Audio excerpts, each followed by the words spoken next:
Uh, cool. Nice.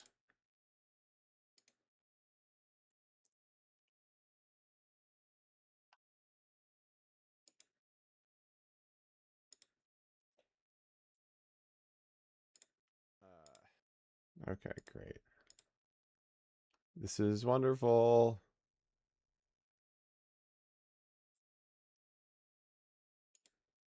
Um,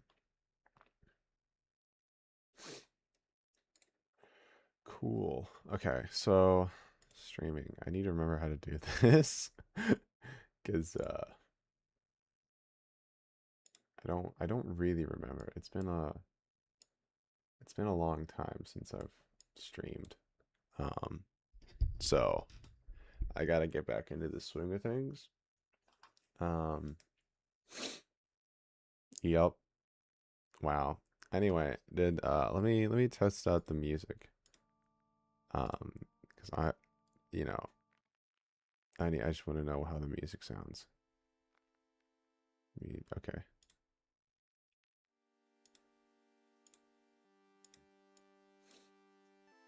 Yep. Wow. Anyway, did let me test out the music. Because you know, I just want to know how the music sounds. Okay.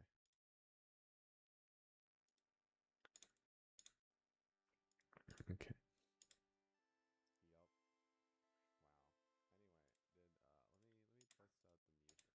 I really thought it would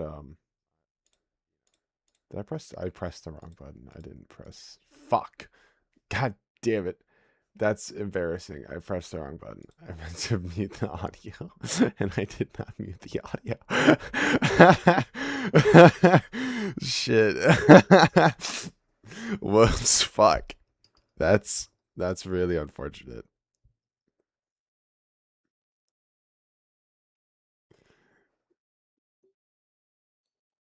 Um.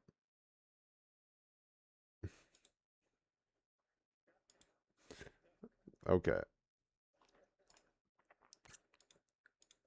I need to get the audio right, or else there's not going to be any music. And this is going to be a very boring stream, so there has to be some kind of music in the background, or else it's not going to be worthwhile.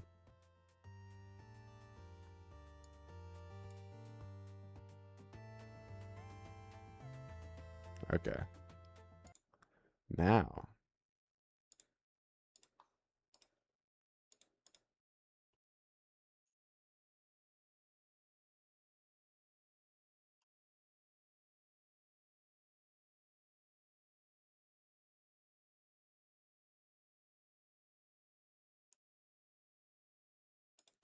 Yeah, I think that's good. I think that's good. Sweet. Okay.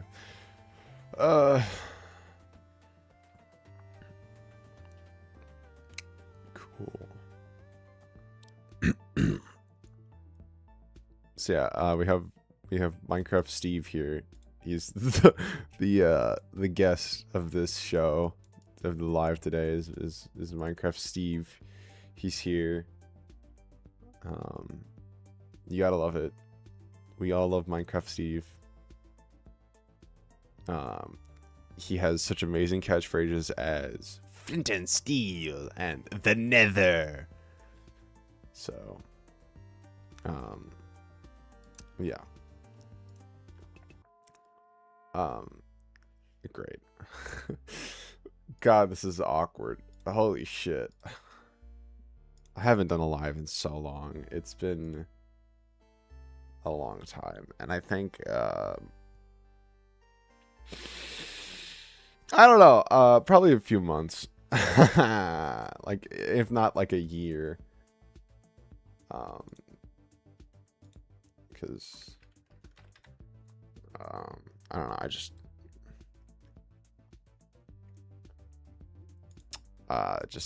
just don't stream too often. I have nothing to stream. I haven't been interested enough to stream. I mean, to be fair, the last thing I uploaded was like months ago. before Minecraft in Flux. So, you know,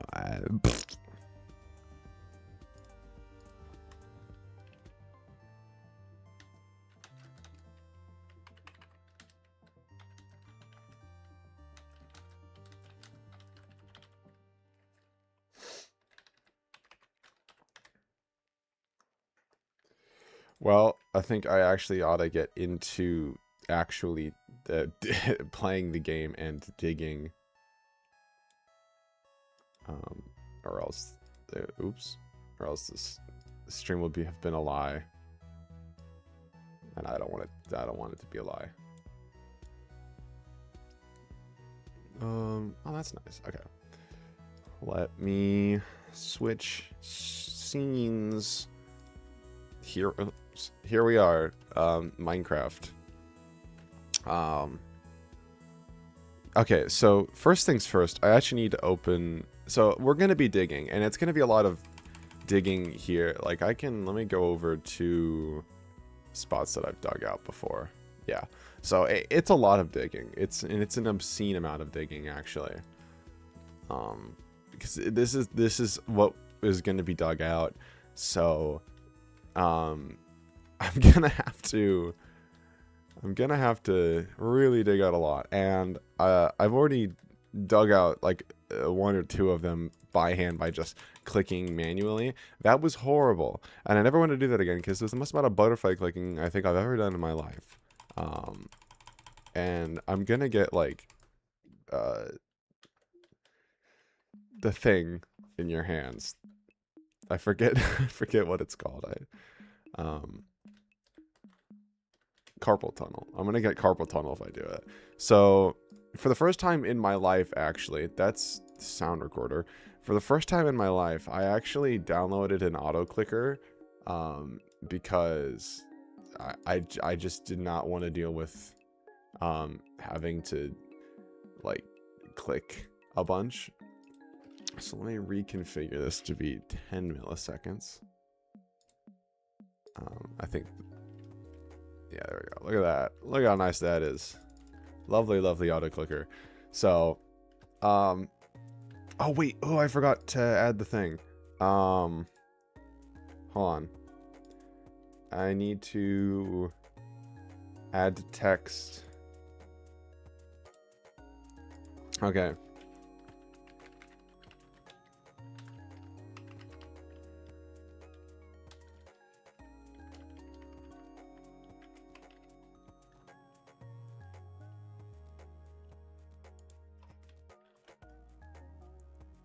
Select the font. Okay. Sure. Okay, whatever, it does not matter. Holes dug. We need a sign for holes dug. So there are 16 holes in total.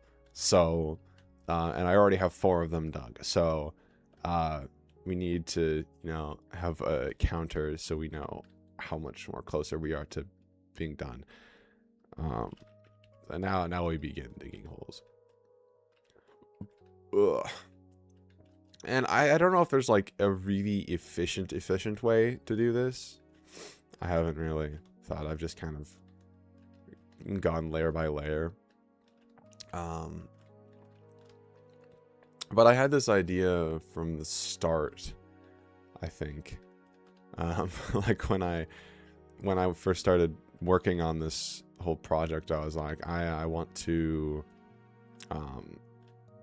actually like maybe I could stream me doing something. So that's what I'm doing now, obviously. And I left it to the worst thing to stream, which is the thing where I'm digging consistently, which isn't, it obviously is not the most intriguing kind of stream, but you know, I'm trying, man. It's better than sitting here not doing anything and just like listening to music or watching watching a James Bond film, which is something that I've been doing while working on this, by the way. I have been watching James Bond's films because Um, I I recently started kind of James Bond recently kind of piqued my interest. So I thought like I kind of want to watch the Bond films now, and that was mostly in part like James Bond First Light coming out. Really good game, and I thought like this piques my interest. I want to watch the Bond films now.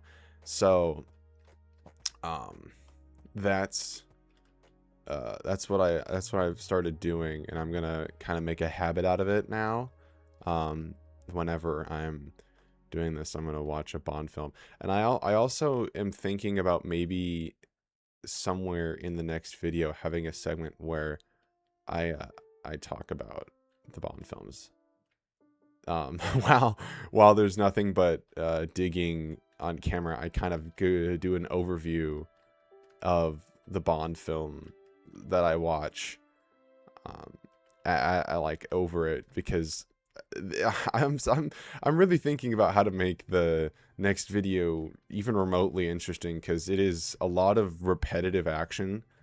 Um, I mean, at least there's more to talk about in terms of why I started and why I decided to do all this, because there's a lot of things that culminated into this kind of idea of this project here. There's a lot of things that actually went into me thinking what I want to do. So yeah, I there's gonna be more for that, but in terms of like the actual content, it's not looking great, because it's a lot of digging and a lot of placing, which sounds normal, but it's really not, because it's just building the same like 3 different types of statues over and over again.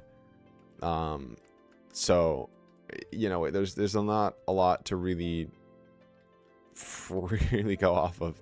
It's just like day 1 I built statues, day 2 I built more statues and dug a little, day 3 I dug. It's like, ooh, it's not really that great, and I don't know where to really go or do, and that's why I'm thinking about having a mini segment where I kind of talk about me watching the Bond films in between, and giving like a mini um I like a mini thing, a mini like movie review in the middle, because yeah, I don't know what else to put there. I mean, the Bond films kind of just came out of left field just because I happened to start watching them. Because originally I was thinking like maybe I could like, because I knew that this section would be incredibly boring and disinteresting to watch. So I knew I needed to put like some kind of something, some kind of sustenance in the middle there, where the viewer wouldn't be bored watching. And so I just didn't know what to do. I wasn't sure what thing I needed to put in there. So if I don't think of something better that's like, I don't know, thematically relevant, then it will quite literally have to be me giving a mini movie review on the James Bond film Dr. No. And simply just to add sustenance to the video, because sure as hell 90% of this stuff is not gonna give sustenance. God only knows.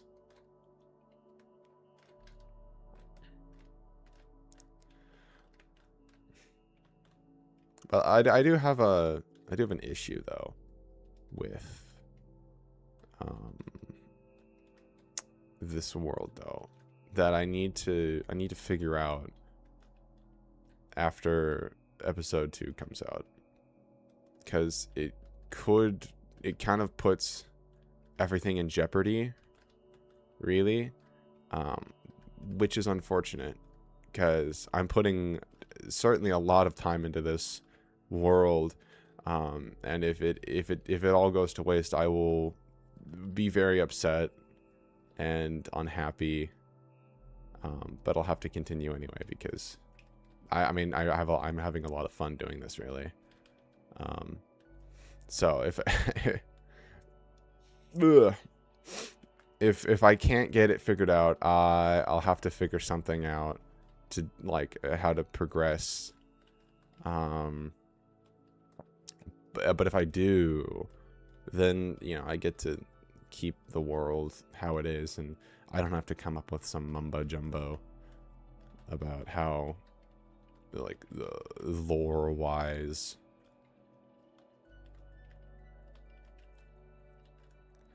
But hopefully things can be figured out.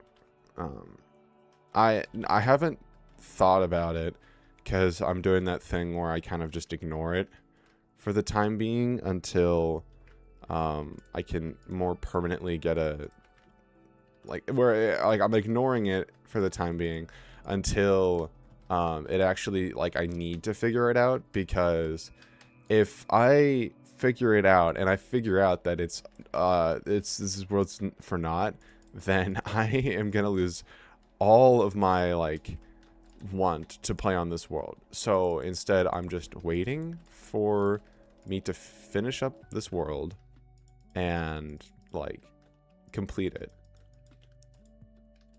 and then I'll figure things out. And I mean, will it make the issue worse? Maybe. Me finishing the world might make the issue worse. I don't really know, but the important part is that right now it's I don't know. Right now it's unknown whether or not the issue can be resolved or not. So that's good enough for my brain to just tell me to keep on playing without, like, any sort of negative side effect on my, like, willingness to play on this world.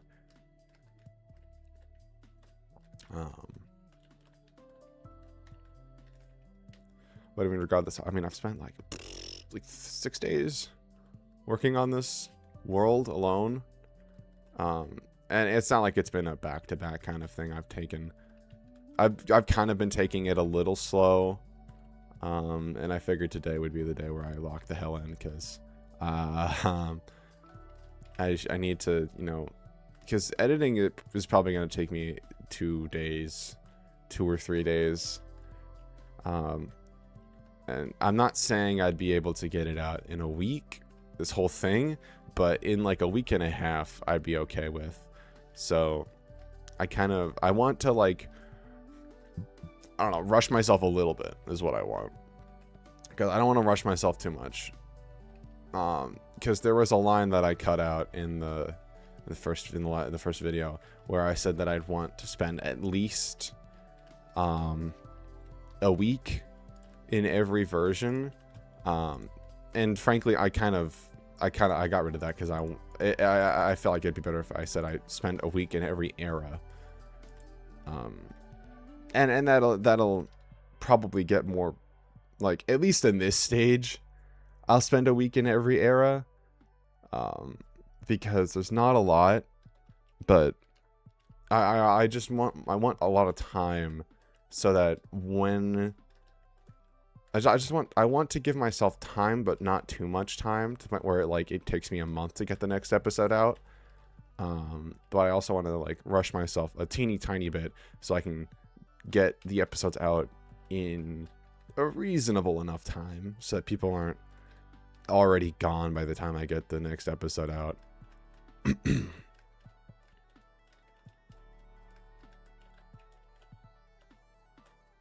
it looks like we're almost done with this hole, so that's nice.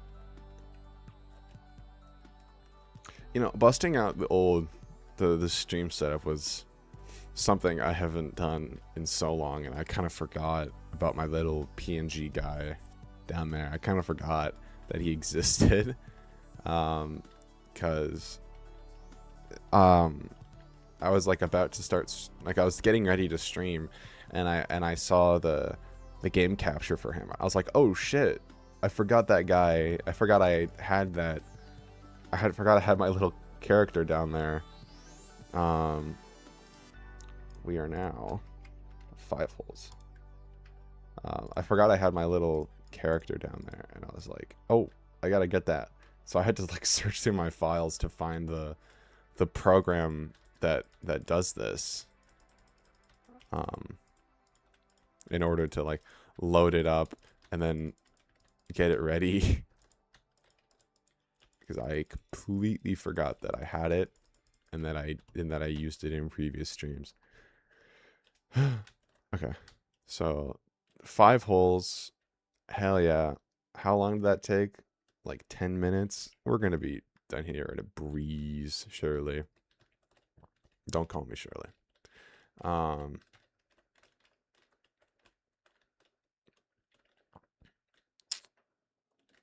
Yeah, another thing, I want to figure out what I want to do behind these statues, because I already kind of have an idea of what I want to do.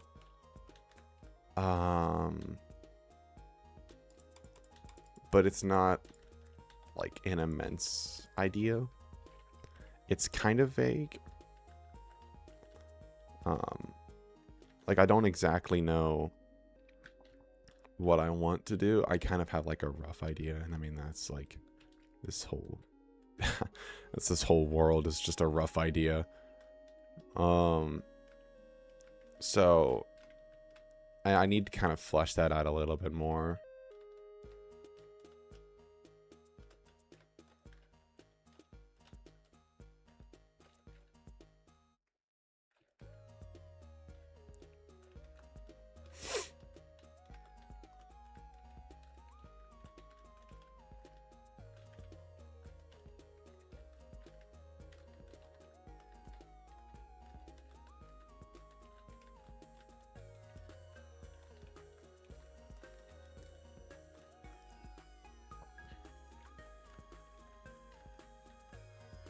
You know, things become astronomically easier when you just never expect it to work out.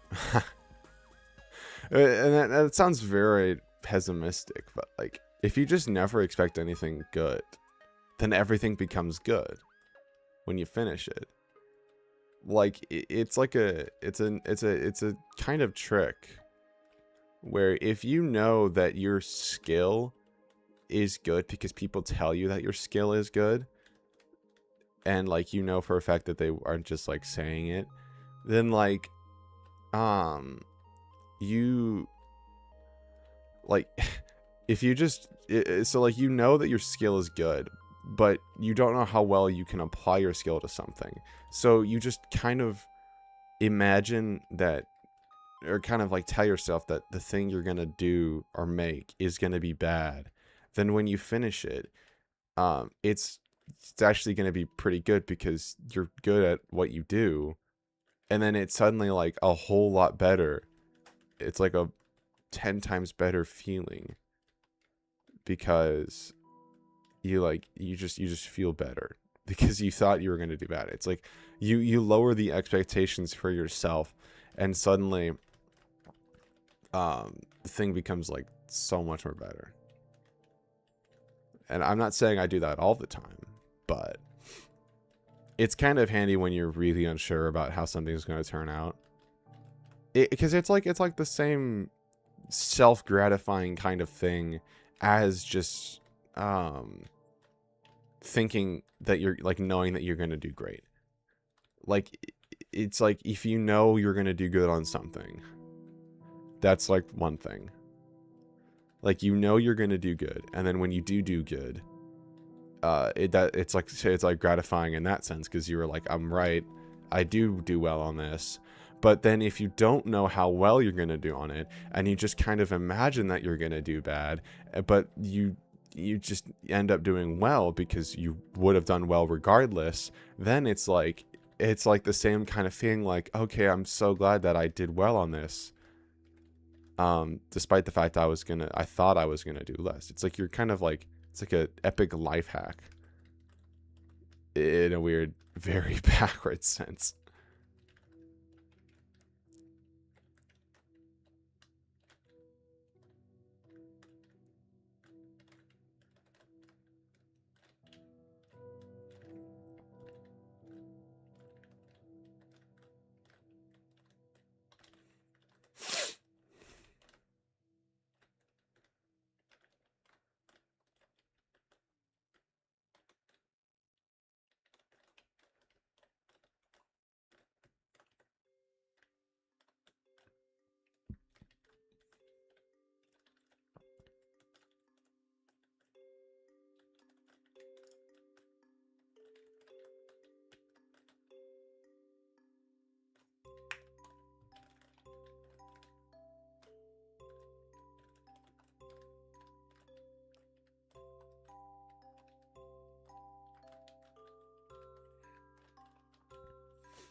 this song, I actually kind of, for like half a second, I knew how to play this song on a kalimba.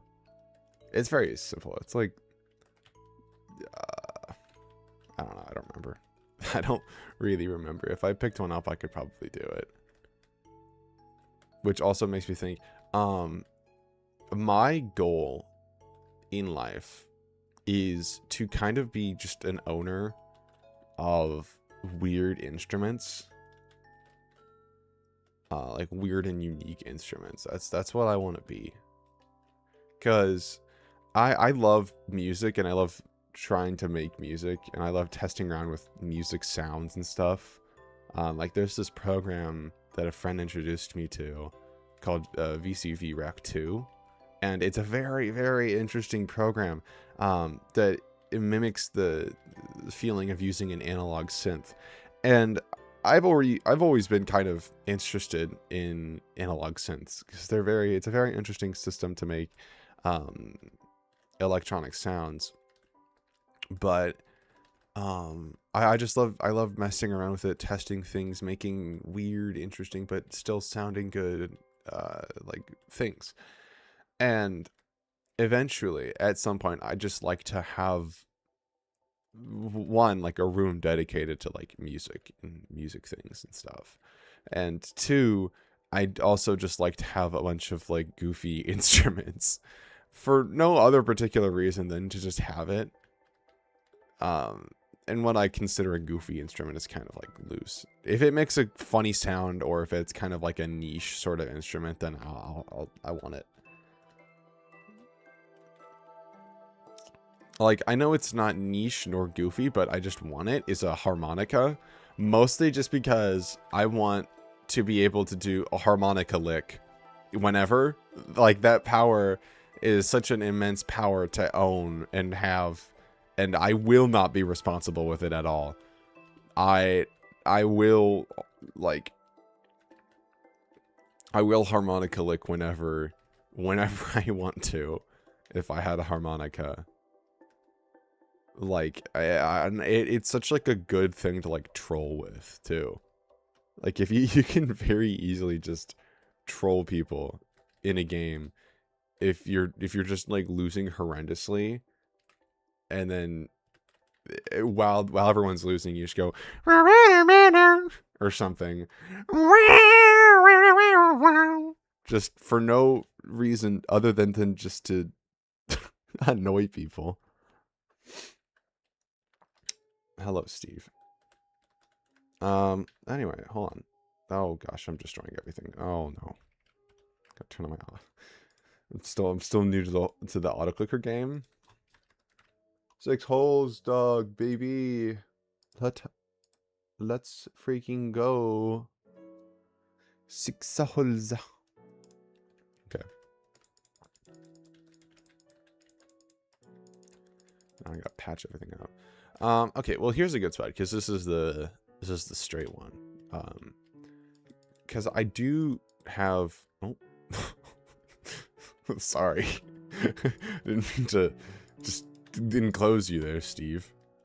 I do have an idea of what I want to do with this huge cliff.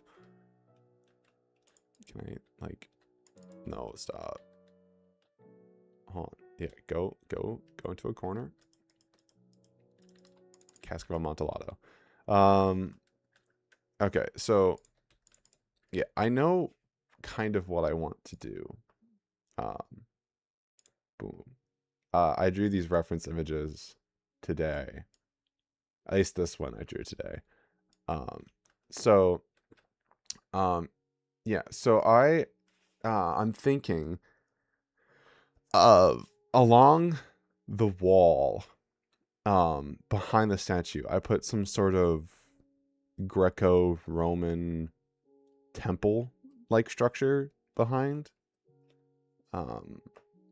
Whether it's Greco or Roman, I will decide at a later point. It's a very like temporary thing, and I also don't know like where exactly I want to do all of this.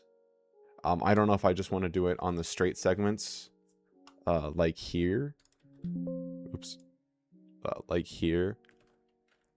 Okay, you can't even see it. Like here, or if I want to do it on other segments where it's like diagonal, which I could do, but that would be more painful because it's diagonal. So it's something I'll have to figure out at a later point when I finish digging out these holes.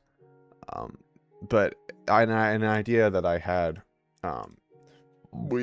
was to let me go over here. So like behind the statue is the temple, and then where you see it kind of goes down here, I push back this bit a little bit more so there's more space to walk, and then it just goes back up. I could do that. I could just make it go back up. Like I feel like I'd also have to like push back this wall a little bit more too. Like I'd have to just in general push the walls back. The cliffs. Push the cliffs back. And then put in like another like ramp or like sort of incline that goes back up. So you go down and then you can go up. And essentially it's kind of like making unintentionally, these are like really good Steve catchers. These things really collect these guys well because they just kind of run in here and they're not random enough to be able to make it back up most of the time. So it's like another moat, you know. I don't know how often castles had 2 moats, but I also don't know how often castles had large monolithic structures, those statues that just come out of the ground. But you know, yeah, it's not my fault. And also them sticking out the ground is not my fault. It is the game's fault. Because the height that the statues are at now go right the way up to build height, which is 64. And so that's a bitch to work with because it's just annoying. Like how am I supposed to? I have to put like these things half the way underground because they're just too tall. Because I wanted to make them pixel accurate. Like the arms are 12 pixels long, the torso's 12 like legs 12 pixels, so it's 10 blocks tall or 12 blocks tall. But like that means I had to like shove the thing underground in order for it to like fully fit.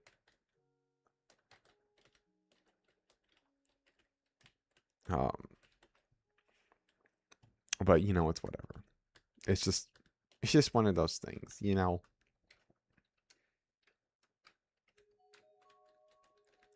It's just one of those days.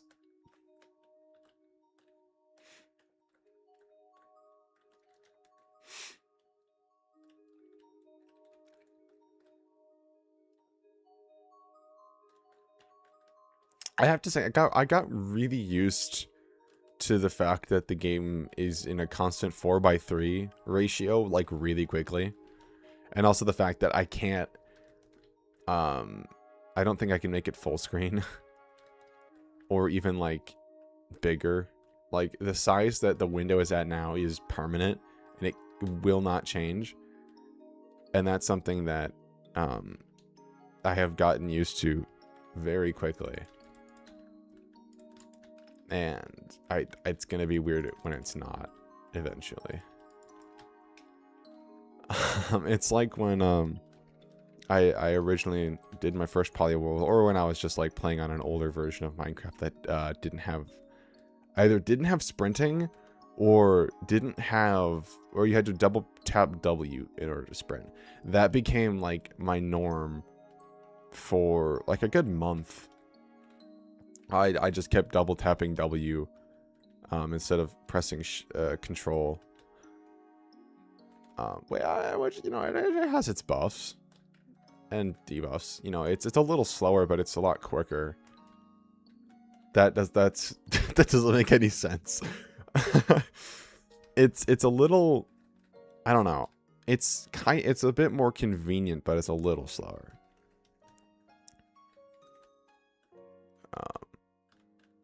You don't have to move your fingers around as much. Like, I don't have to move my pinky down to control from shift. And when because there was a moment where I was playing on a beta 1.3, beta 1.7.3 world, which I was really proud of. That world is lost to time, unfortunately, but I do still have a few screenshots from it. I'm honestly really proud of that world. I really like that thing. That was the first world in which I actually figured out how to build like domes and spherical objects, because before I couldn't really do that. It was hard, and albeit it wasn't really that great. It was a big dirt ball. It was just a huge fucking dirt ball that served no purpose other than just to be there. But I really enjoyed that world. It was a sort of staple of a world, and I have somewhere in one of my old like notebooks from when I was at school. I have I have some very old notebooks from when I was in from my I had some old notebooks from school. And then this was like years ago. I think it was back in like middle school, so like forever ago, really. I had like a fucking why can't I think? A notebook. I had like a notebook that it was bought for me to use for taking notes, and I did that like once and then proceeded to doodle in it for like the rest of that grade. And I did that for like several times. But somewhere in one of those notebooks, they're behind me on a shelf right now, but in one of those I did there is like a drawing of a concept design for a house that ended up on that beta world.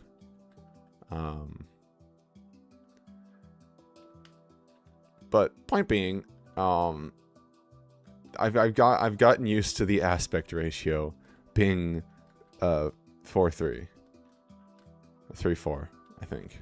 Yeah, I think. I don't know, 3:4. And so but it's convenient in the sense that like I can have other smaller windows next to the game itself. Like right now I have both the YouTube chat and the auto clicker on both sides of the game, as the window would, as Windows tells me. That's what that's what it says the game is called. It's just called game. I'm playing game right now.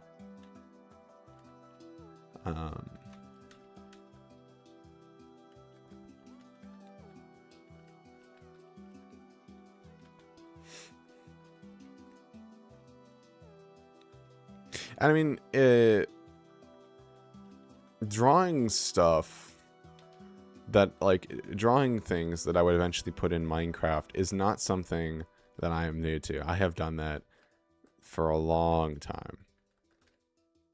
I've drawn like a house or a building or something that I wanted to build in Minecraft, just so I could like bookmark it first, and then I would put it in Minecraft. And I mean, I also, to kind of help build that skill, I'd take things that I did build in Minecraft and then draw them. So it's fun, honestly. And if you build stuff, if you build a build that you really like, you know, take some time to draw it, because you know in Minecraft you're kind of limited by meter cubed blocks. So there's some restrictions, but if you draw it, you get to be more detailed. So it's a little more fun. You get to actually put in the details that you wouldn't regularly be able to see otherwise. So like, just go take a crack at it. That, or do the other way around, where you draw a build that you want to build, and then you build it in Minecraft. It's kind of like bookmarking your thoughts, really. You put down like what you think. It's like a comedian thinking of a joke and then writing it down in a notebook. It's kind of like that, and I think it's fun. It enhances some kinds of skills. I don't know which ones. I'm not really that smart, but it enhances some kinds of skills in the brain. And I'm a nerd, and I just think it's fun. I enjoy drafting, as I've taken drafting classes before.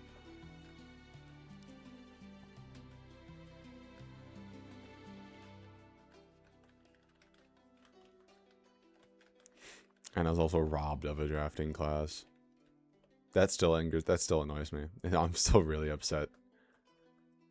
Because my school has like a drafting 1 and a drafting 2 class. And I had taken the drafting 1 class. And I was like, I am going to take drafting 2. And then it got taken away from me.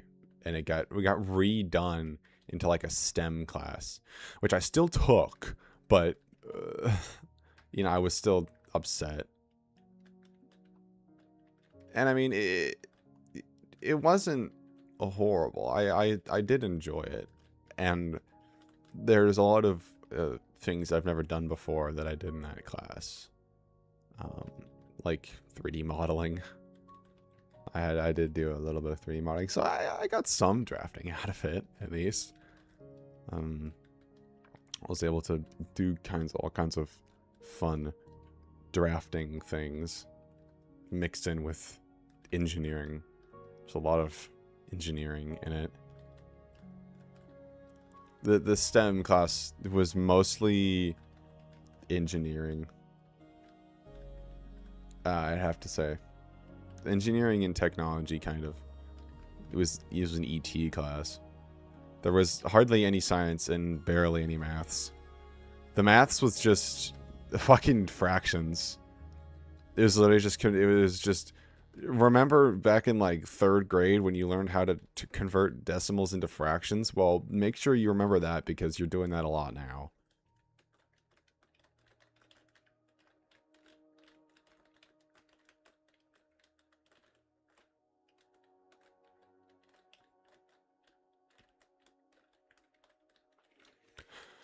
Okay. Great.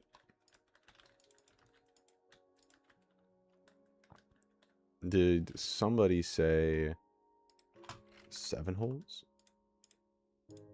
Hell yeah. Gotta love 7 holes, Doug. Almost halfway. That is a magnificent.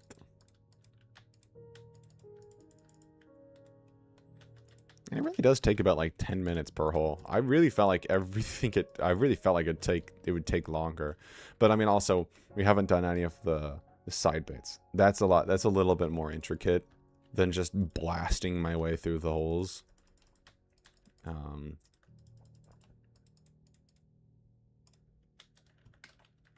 Because that I actually have to like think about I have to think about the incline and make sure that it ends at a reasonable position. Ow. Ow. Ow. My fucking ow. My abs. Ow. The workout from yesterday is killing me. I didn't do stretches. That was my fault.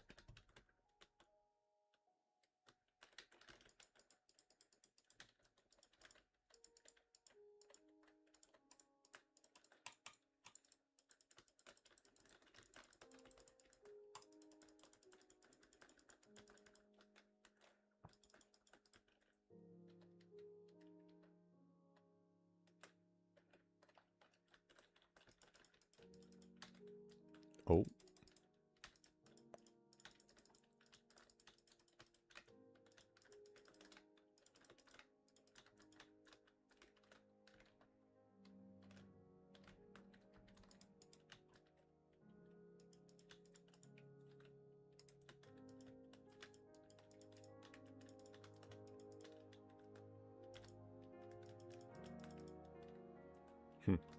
Okay.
Adam Sandler, what are you doing here?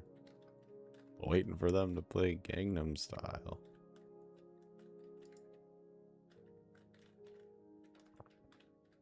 I feel like this is the type of thing that needs Subway Subway Surfers footage on screen. I should drink some water. I forgot I had water next to me. Drink water. Don't forget. So yeah, don't forget to smile.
Okay. Lovely, lovely, lovely. That's so stupid. Oh man. I wonder if anyone noticed that in my video. I don't actually know if anyone did or not.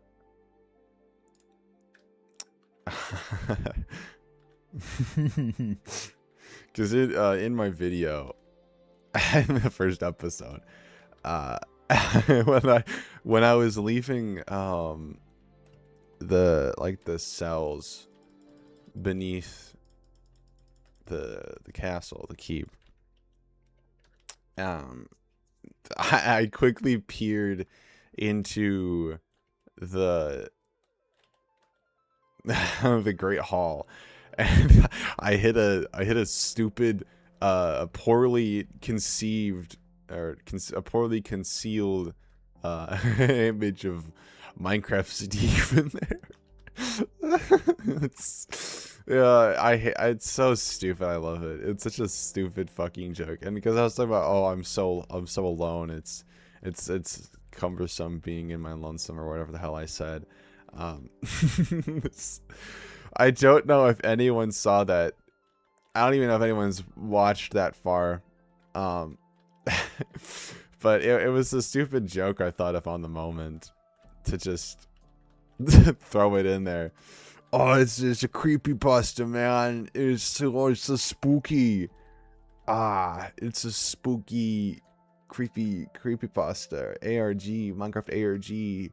Did somebody say Minecraft pre-classic ARG? That's never been done before. Not at all. I don't know.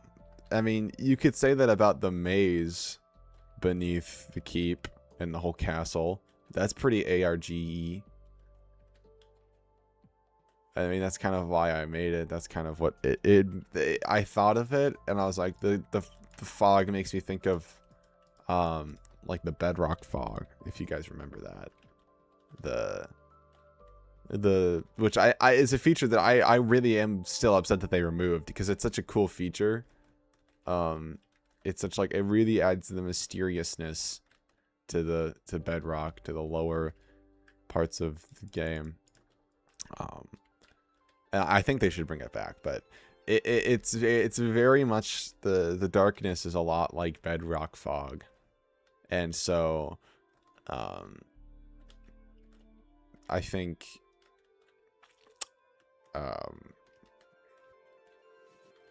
or that's just what it made me think of, because it made me think of some types of ARGs that are in like the old, like that are made in like beta Minecraft, and they, well, made to look like they're in beta Minecraft, and so they have the bedrock fog, and it's spooky because it's bedrock and it's spooky, and it's dark and it's spooky. But you know, we all have different interpretations of what's scary. I think it has a little, it's a good spooky ambience. Would I realistically be scared by it? No, not at all. I'm not a fucking wuss. Except for when I watched the Backrooms movie for the first time with a friend, the whole movie and every single like applicable jump scare in the movie did not get me at all, except for, I guess, spoilers if you haven't seen the Backrooms movie, and if you haven't, what are you doing? Come on, man, watch it. It's so good.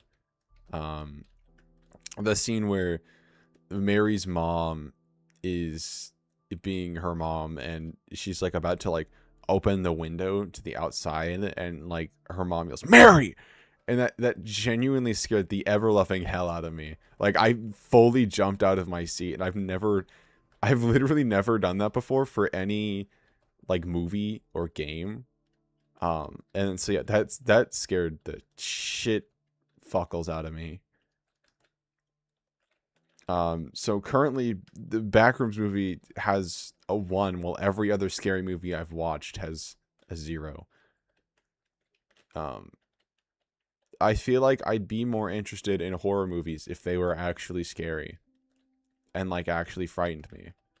90% of horror movies now try and make you scared just because there's gore, and it's like the gore's just not that, it's not scary, it's just disgusting. Like, you know, a little gore is fine, because you know that does add a type of, you know, fear factor to it. Like, oh my god, that person's guts is just kind of hanging out. But it gets to a point, guys. It gets to a point where it's like, it's just not scary, because we've seen like 13 people die in a horrific way already. Can we just move on? Cough, cough, Final Destination, cough, cough, Terrifier. Those movies in particular are really hinge on the gore factor and the dying, where nothing else is really terrifying. It's just like, oh no, they died. Look how crazy they died. Isn't that horrifying? Oh, jinkies, man. I'm real spooked. I don't know about you, but seeing that person's like fucking heart and lungs, oof, that really makes me scared. And I don't know who is realistically scared by gore. I think it's just disgusting. It's not scary. And I mean, maybe I'm not the best person to be talking. I have had unrestricted internet access since the day I had access to the internet. So I found Reddit, and it was all downhill from there. So I've seen my fair share of gore, and nothing. It's just not scared. I don't mean to be like fucking Timmy Tough Knuckles or anything, where I'm like, ooh, gore. I love gore. It's so good. It's not. It's just it's overused, disgusting, and pointless. Also, halfway, woo, celebratory water drink. Oh, that's water. Hell yeah. Ugh. Ow, my back's cramping. God damn it. This is what I get for having an ancient body. Everything cramps, dude. I can't win. I literally can't win. Everything cramps. And it's just pain. I'm surprised I don't wake up with cramps. Well, on to the next hole. Motivation has been restored. Now that we're halfway. That's pretty swagalicious, if you ask me. But please don't ask me, because I might say something stupid like swagalicious.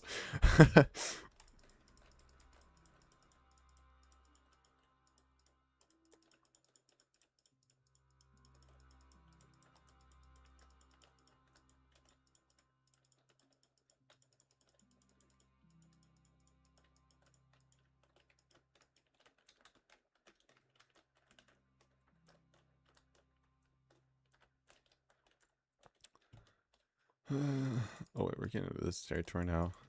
Was the last one? No.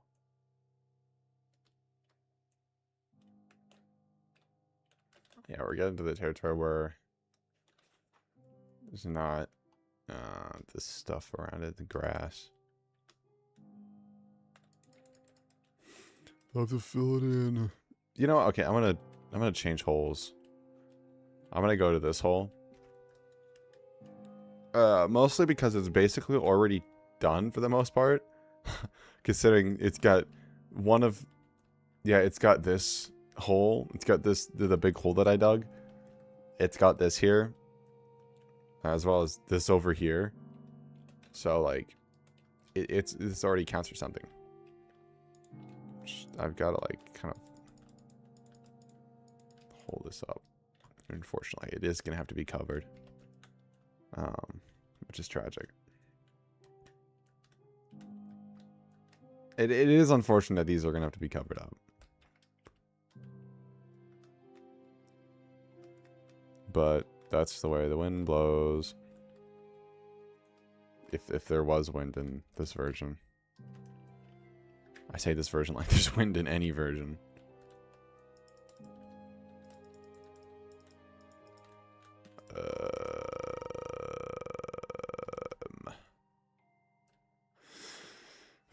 Okay.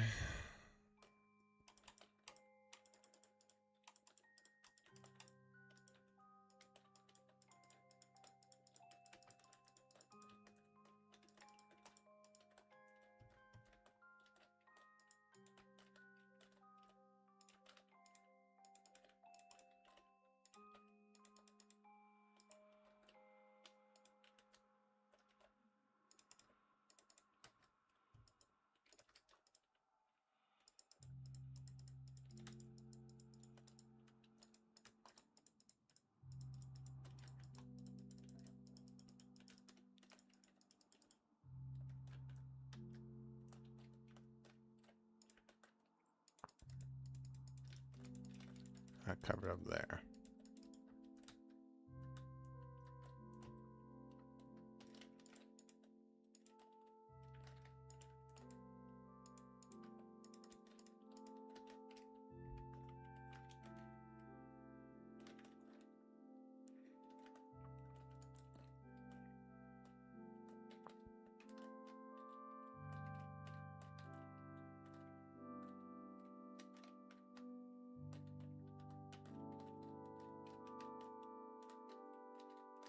I'm also gonna have to like actually fill in the legs here.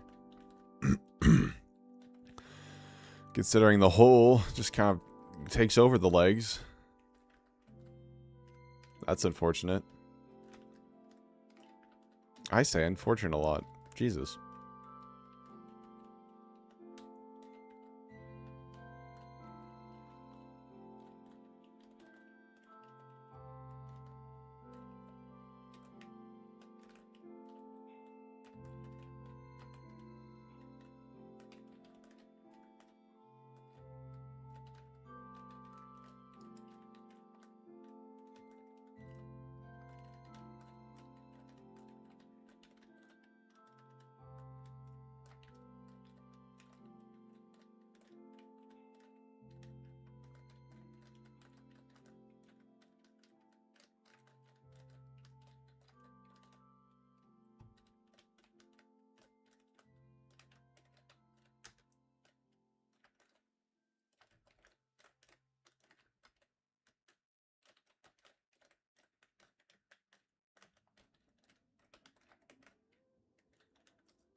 Now, if there were to be any kind of, if there was to be any kind of like music or like a study on how music activates nostalgia and the things like nostalgia can do and how powerful it is, I would choose fucking the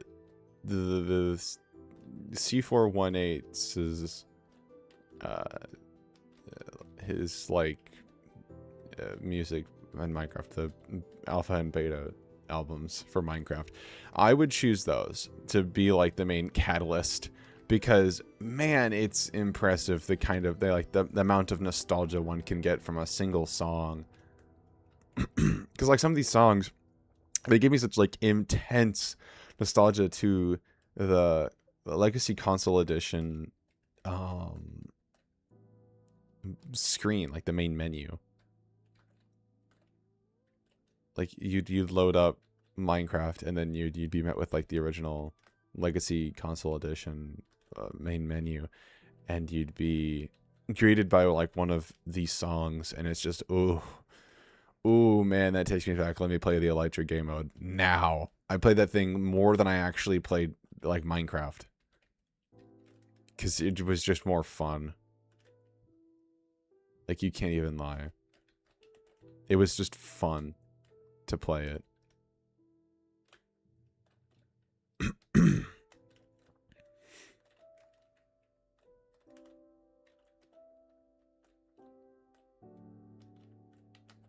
if you say it's not fun, you're just dead fucking wrong. Loud, incorrect buzzer, because man, it's good.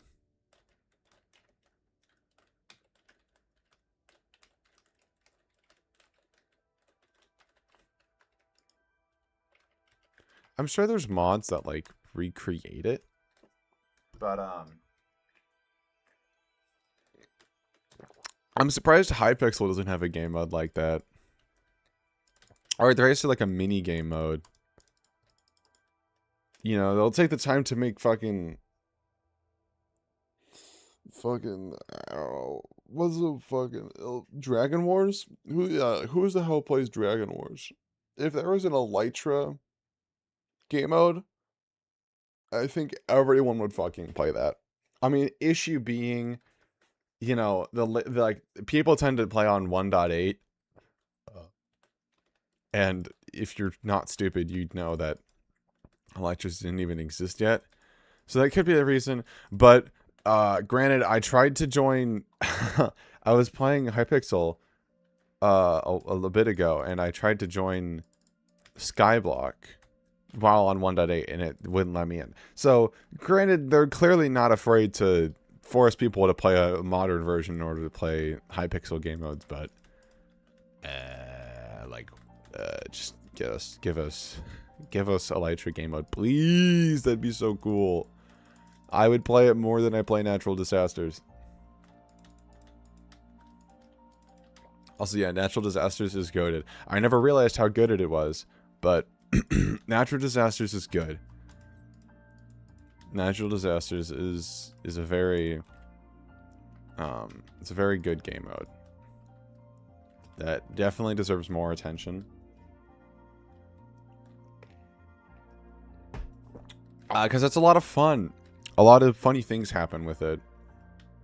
And you should play it.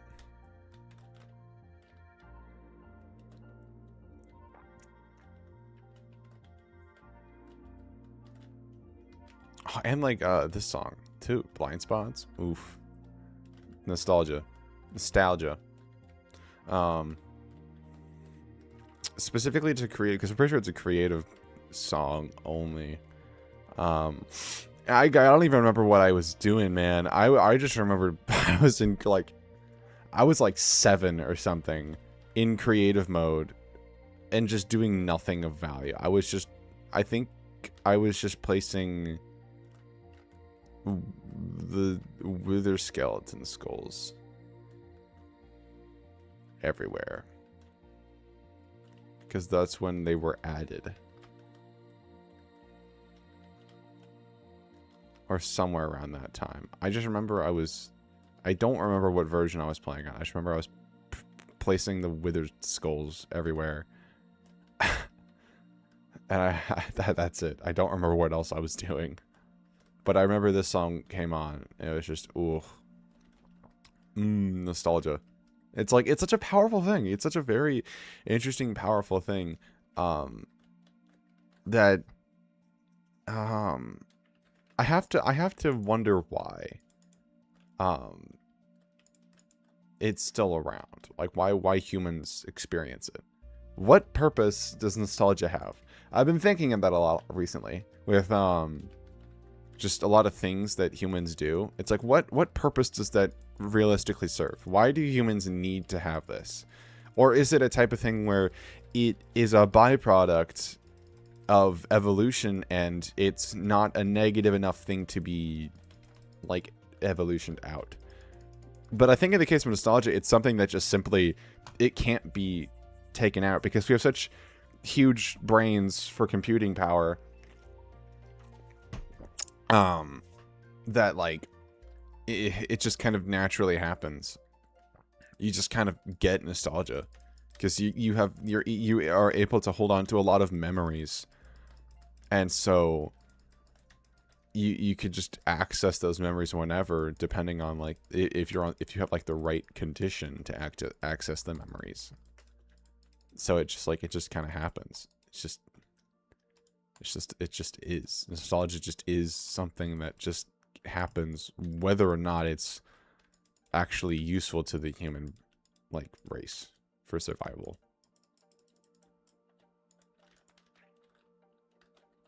That's spooky.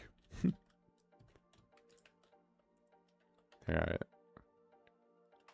See, look. It's fucking... It is... Minecraft ARG. Oh! I'm gonna make an ARG now, man. I'm so original. I'm like every person who's ever had an idea. I'm gonna make an ARG now.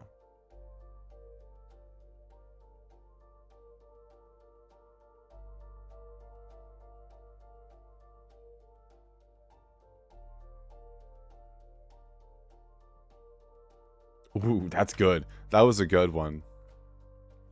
I lined that up perfectly. Shit, I was just next to it.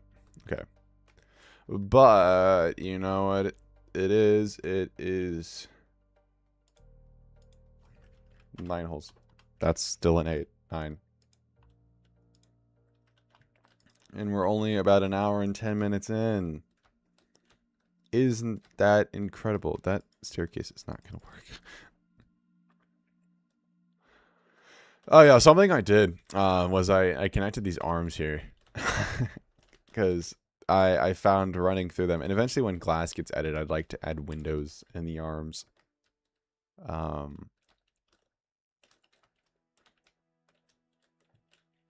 that's 6 holes dug.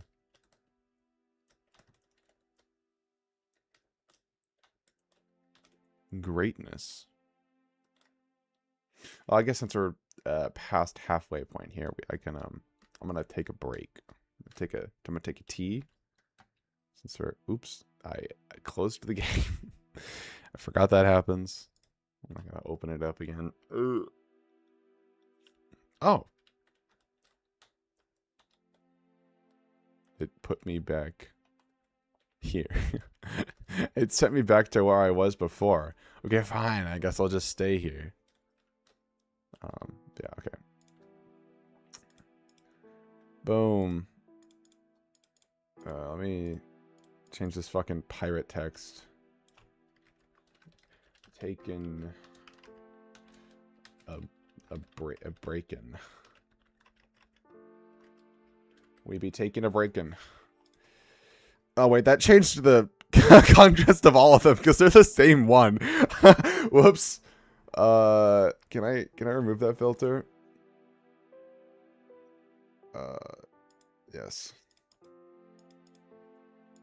He's normal again. He's not evil.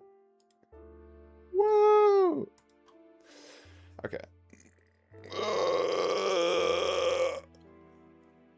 All right. Yeah. Break time. Woo.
Okay. Hello.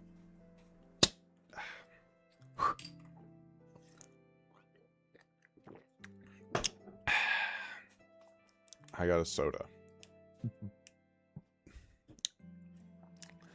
Yeah, I got a soda. Pet my cat. I'd say that's a break enough. That's what I call a good break. Now let's get back into Minecraft. Back into digging. It's an arduous progress. No, sir. Sir, don't jump. No, sir. Okay. No.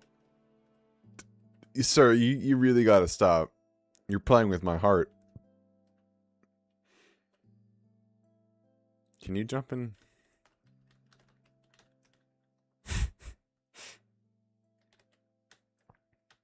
Sir, no. Yes, come this way. Safety is over here. Sir, you've got to not play so. You can't run so close to the fucking edge of the world, dude. You'd think if people saw a massive void, they wouldn't do that. That's really strange.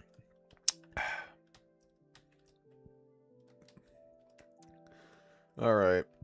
The whole progress continues.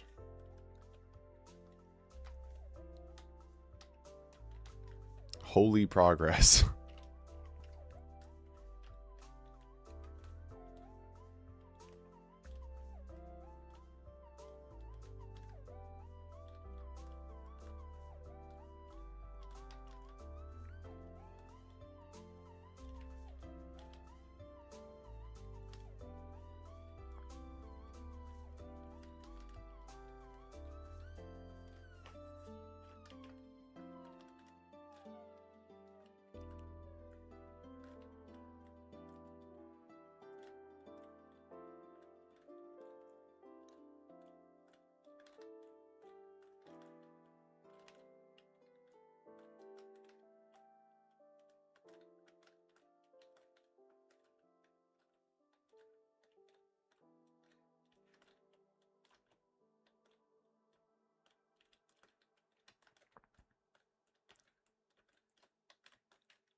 I really can't tell if this process is getting old or not.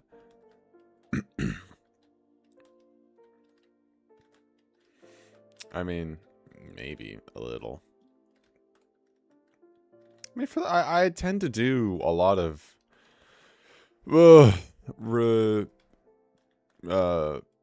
tedious repetition kind of projects. I feel like that's a lot of the projects that I tend to do, and I can't tell whether or not I like them more than ones where it's not repetitious.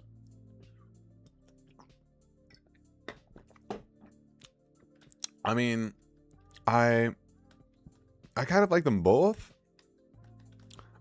I guess is how I'm feeling, or if what I have on the what I have to watch on the side, because like projects like this, where it's just constant nagging, not nagging, it's not even close to the right word, where it's just a constant stream of effort into like the same process over and over again, assembly style kind of line.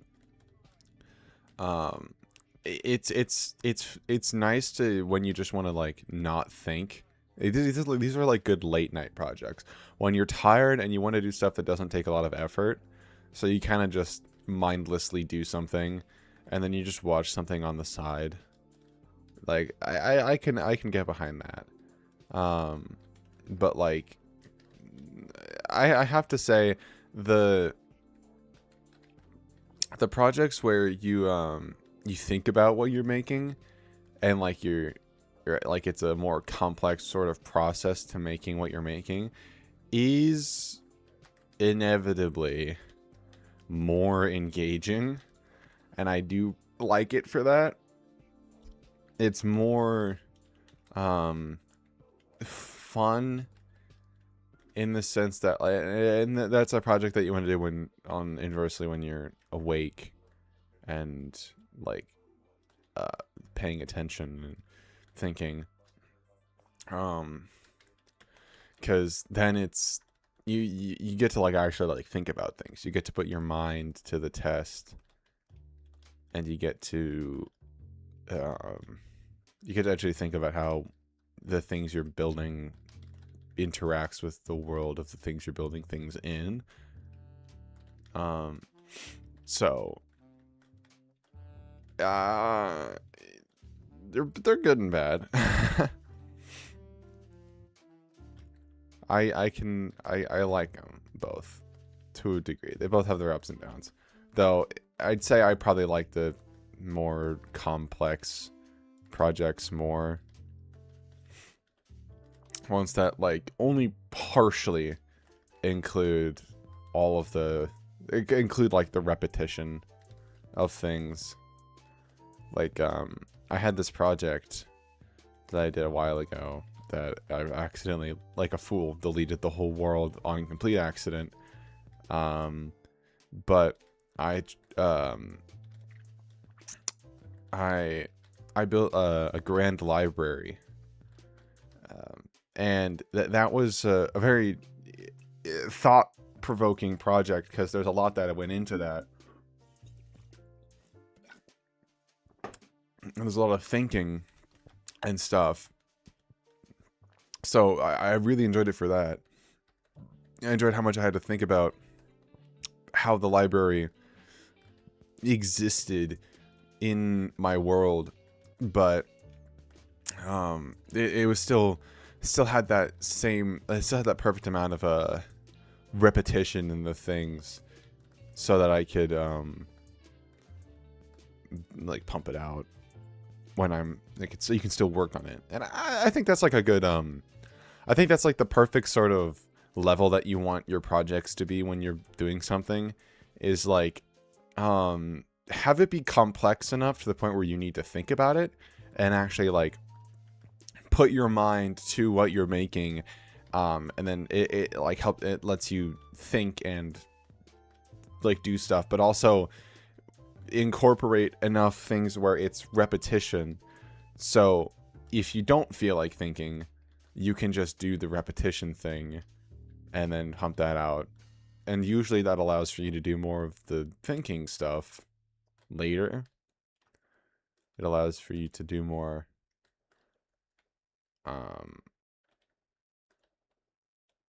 hello? Why the music? Hello? Hey. Okay, that was weird. It didn't want to play chirp for some reason. What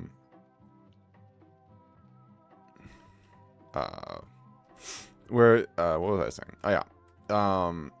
You just have the repetition there. And when you're tired and you complete the repetition stuff, since it's the easiest thing to do at the moment, the next day when you wake up, you can and you start working on it again, you can continue on with more of the thinking stuff at a later point. So you can do more rapid. It's like a self-sustaining kind of system for projects. And that's kind of what I do. But like a project that's just repetition, like this one, this project is a very repetitious project. There wasn't much thinking that went into it, not much complex building, just a lot of repetitious, like copying and pasting, really. That's about like that's about all that went into this. So, you know, it's not the best project. Is it cool looking? Yeah, it's cool looking, but it's just a lot of this. A lot of this. That's why it's like, that's why I loved building the castle. Which a word that I totally should have brought up in the first episode that I just didn't was concentric. Since that's the type of castle that it is a concentric castle where it's just layers. It's like an onion, really. It's like an ogre.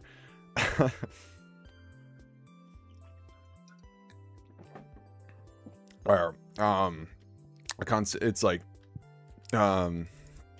when you nest Baileys or wards inside of it. Like you have like the outer Bailey, then the inner Bailey. Which also something that I kind of goofed up on in the video in the last one was I at the time I had thought that a ward and a Bailey were different things. When they are essentially just the same thing, just a different way. Because Baileys are more typically used in the sense of like a Motte and Bailey, which is like the prototype castle that was made by Normans in English, in the Anglos, where it was just it was a wall with like with a mound on the inside.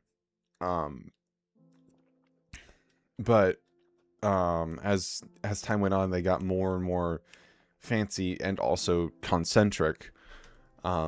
So I called, like when I called this the outer Bailey, but then this the inner ward, and then that the upper ward, I essentially called this is the outer Bailey, then this is the inner Bailey, then that's the inner Bailey. So that's a bit of a mistake on my part. I didn't quite understand that when I was researching it at the time. And considering there's a Barbican right here, and a Barbican right there, typically they're only really used on the outer defenses, like a regular drawbridge. So this doesn't make too much sense, but I'm still gonna keep it, because there's a gate right there. There's a gatehouse right there. So there's a gatehouse and a Barbican, and so I would consider this to be the middle Bailey. Is what this is technically, since this is the outer Bailey that has the open area and a little wall and a moat. This would be the middle Bailey with the barracks and the stable and the smith and all that stuff, and then another Barbican and gatehouse. That would be the inner Bailey. So that's the full correction on it.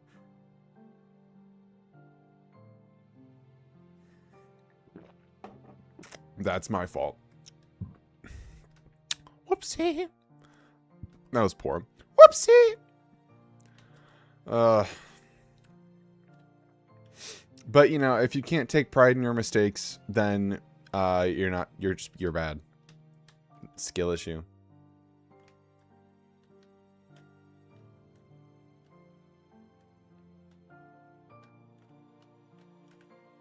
Did I update this?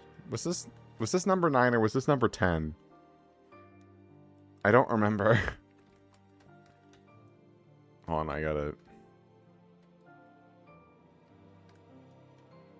I don't remember how many I've done. God damn it. Actually, how many do I have left? That's wrong. You're getting a first-hand account of me pressing R a million times. Here we go. Hello, fine soldier.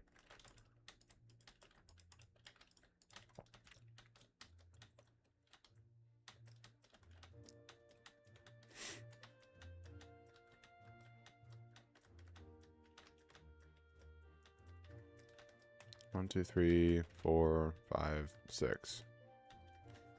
Okay, so that was hole number 10. Cool. Oh no, it's going off screen. Okay, so there we go. 6 holes left. It's just like golf.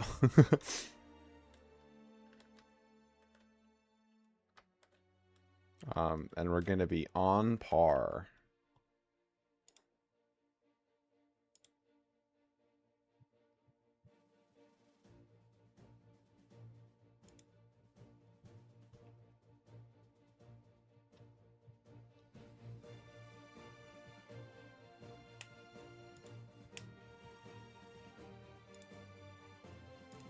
I'm sure this is alpha. One of my favorite Minecraft songs, I have to say. It tends to give me chills, like right now. It's one of my favorites. I love the way, I love the violins. I love string.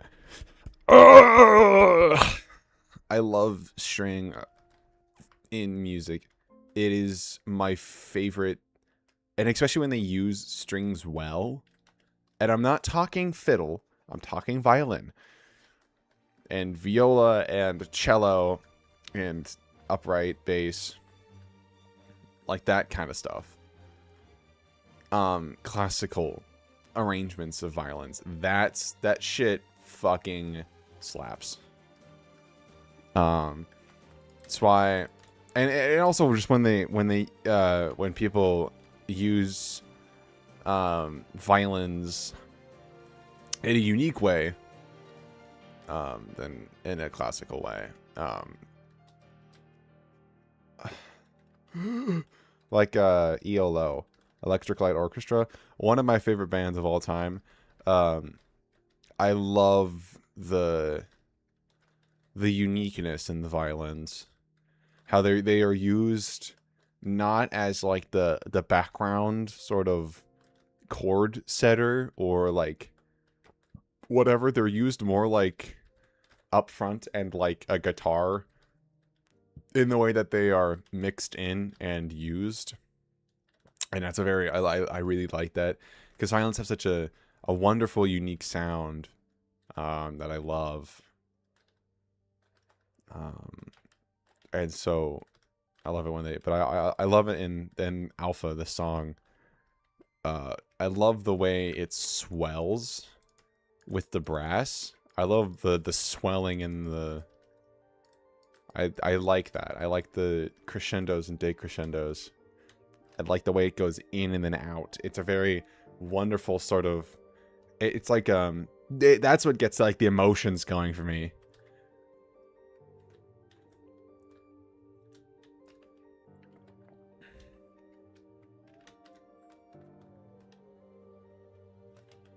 It's also a 10-minute long song. And I feel like 90% of the time it builds and then dissipates.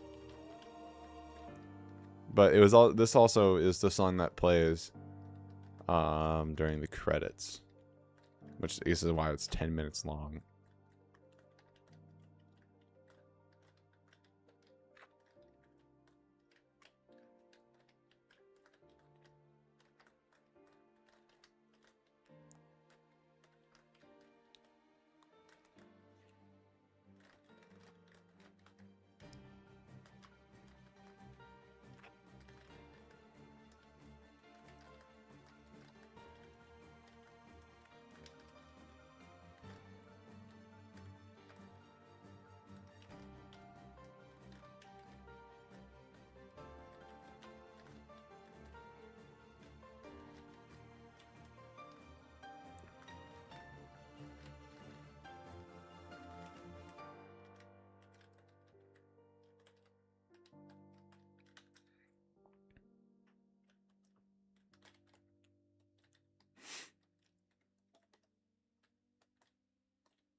I'm just enjoying the music.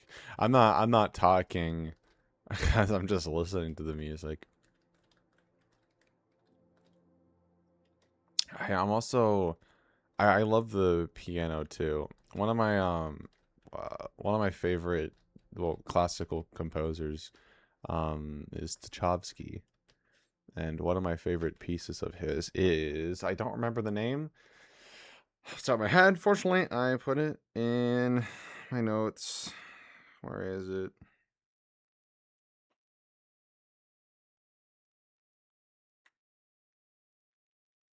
It's somewhere.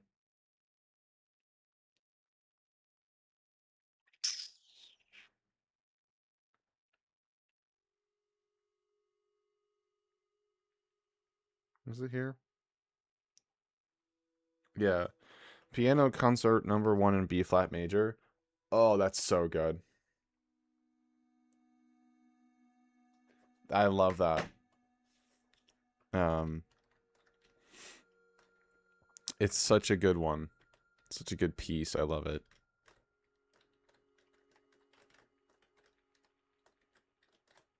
I don't know, it's in the public domain. Maybe I should use it in a video.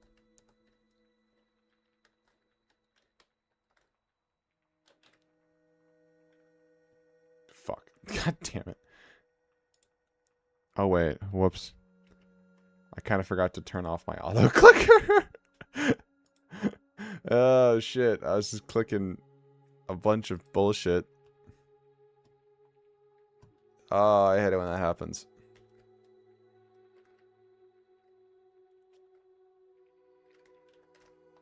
Oh, where was I? There.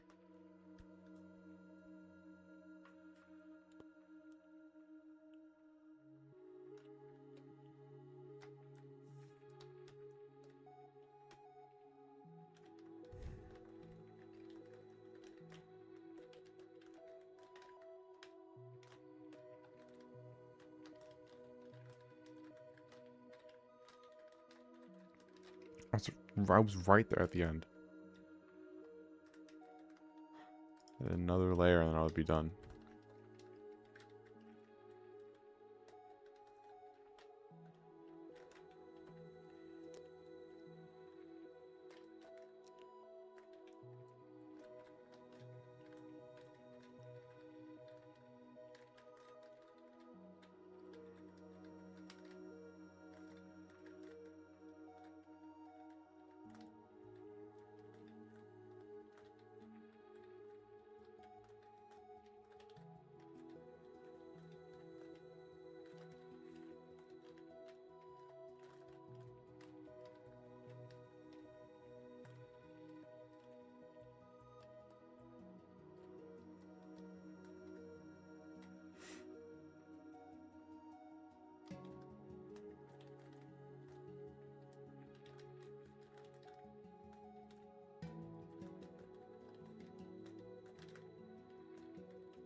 I'm really good at this.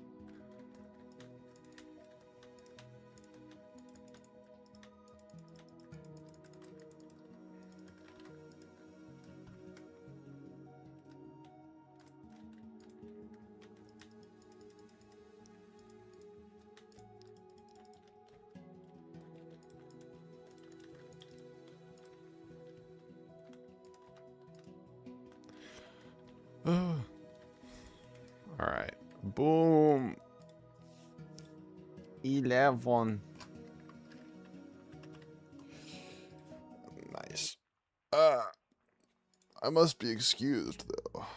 I have to pee. So let me change the sign.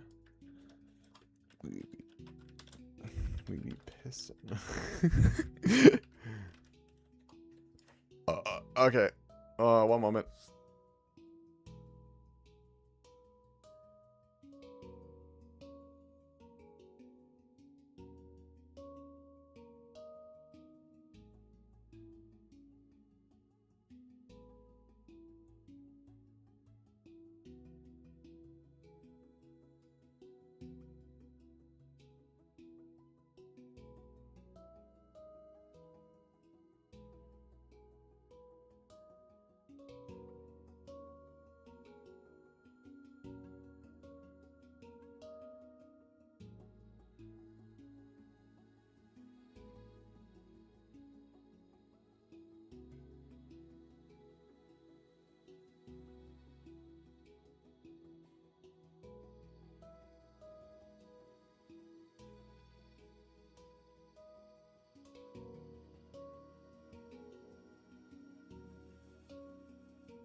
I'm back. Top tier piss. Okay. I should probably switch the scene. So, hello Minecraft Steve.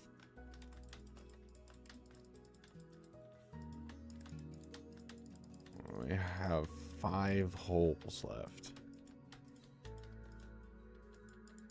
So close. We're so close.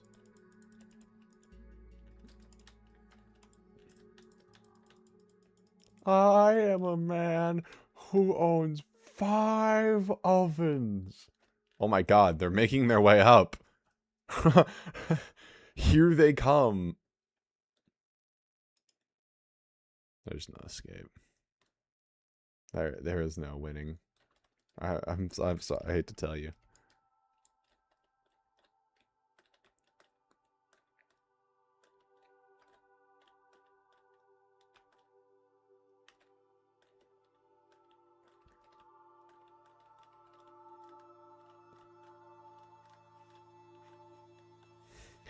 Man on bench, very, very dull.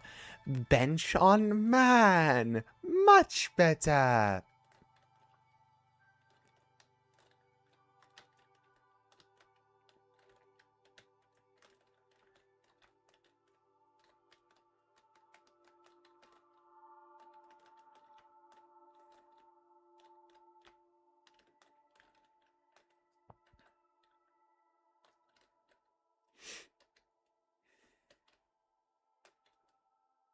You know, I wonder if I'm going to use this stream for highlights.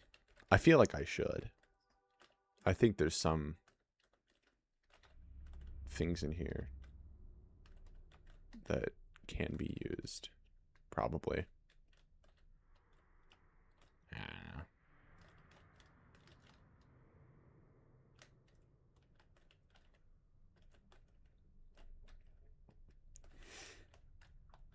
I mean, I have been recording this stream, so I have the footage if I need it.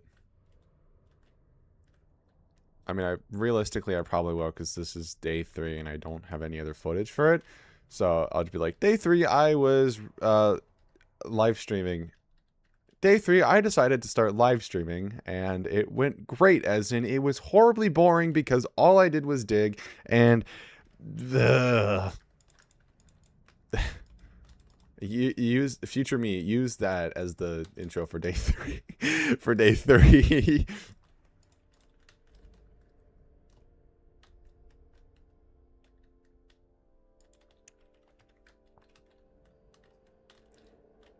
I love this song. I love noises. I mean, granted, a lot of songs I listen to is just kind of noise sometimes. But it's that good kind of noise, you know?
Shit, man, what else is there to talk about?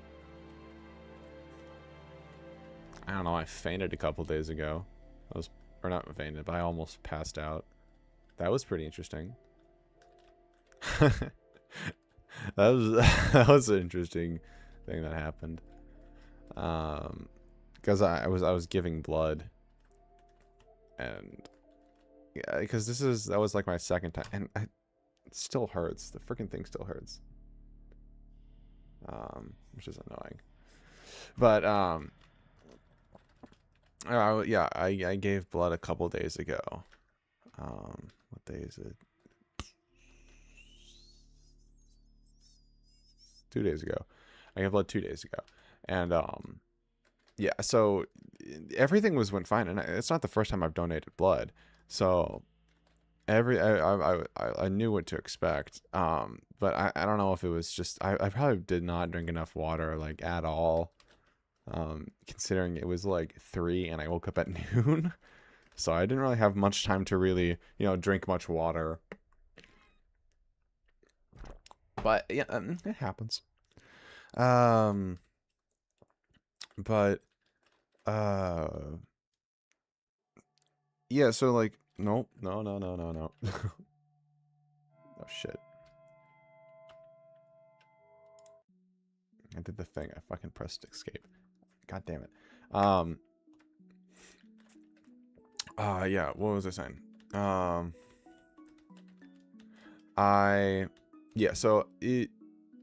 I knew what was gonna happen, and I knew like the whole process of donating blood, and it was on like the tail end of it too.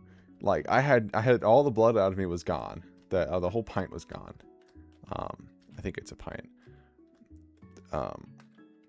And so, hello. There we go.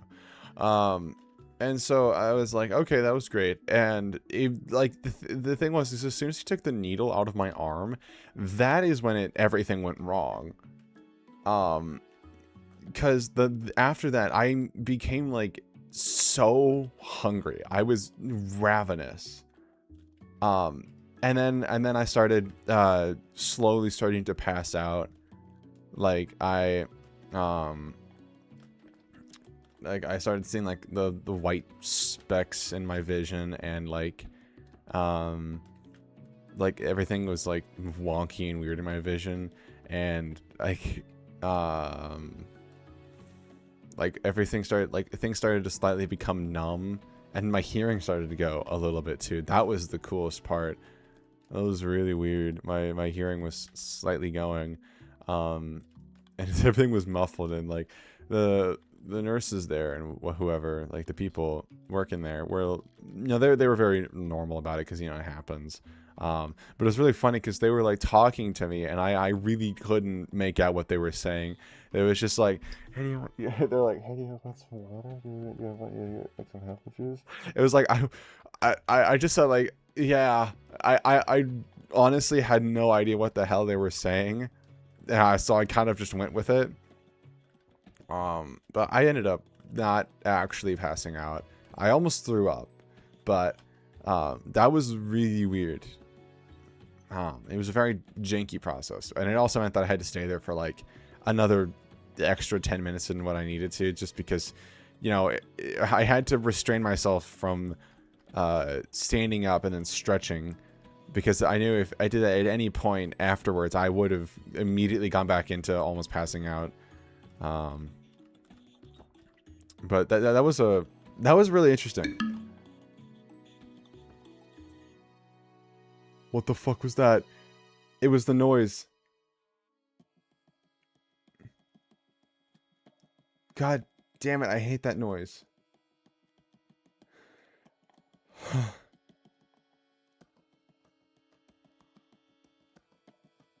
Jesus Christ.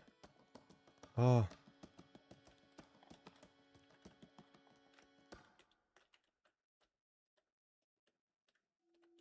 I hate that noise. I don't know what that noise is. It did it again. Fucking notification sound.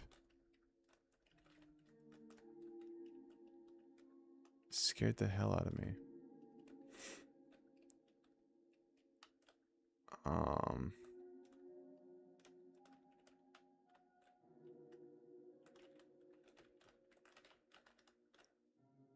Oh yeah.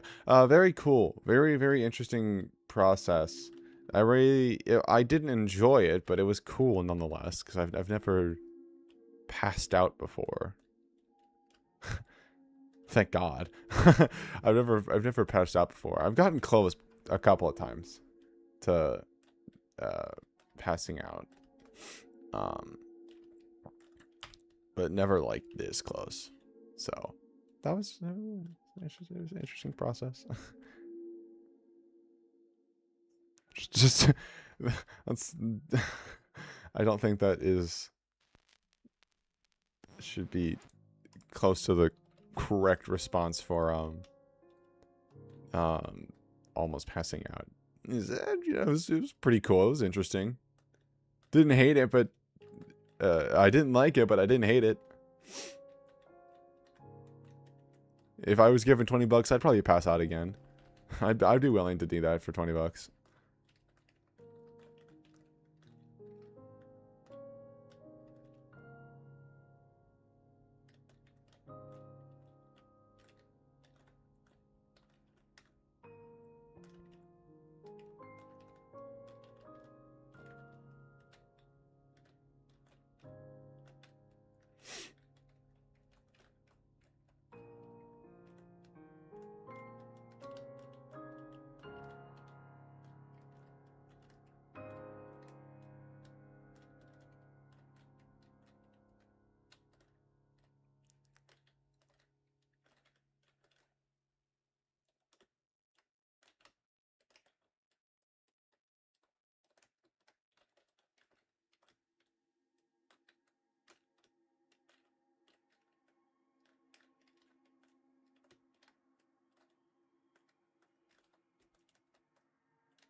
Ah, hole. Damn, this thing's fucking legs are torn.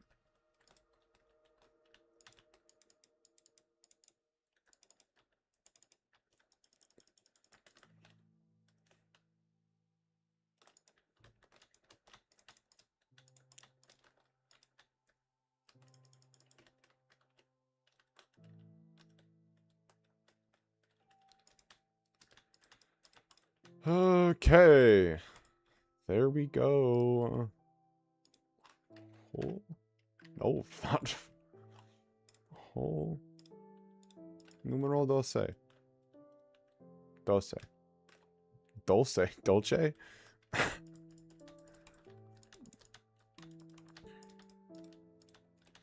Sweet.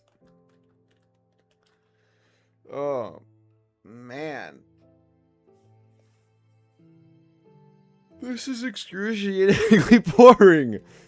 Woo! I fucking love this game, man. This is entertainment. At its finest. No one else has ever been more entertaining.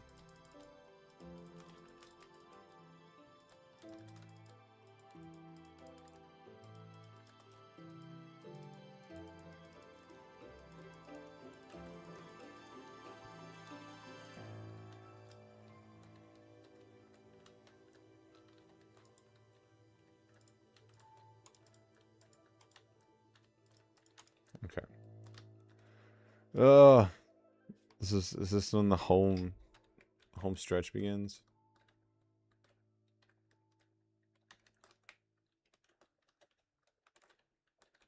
And I'm glad to be accompanied by another fucking Minecraft Steve. They're always here. They're always waiting.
I guess, you know, while I'm here, I could probably talk about, like, the overall rules for this place, this world.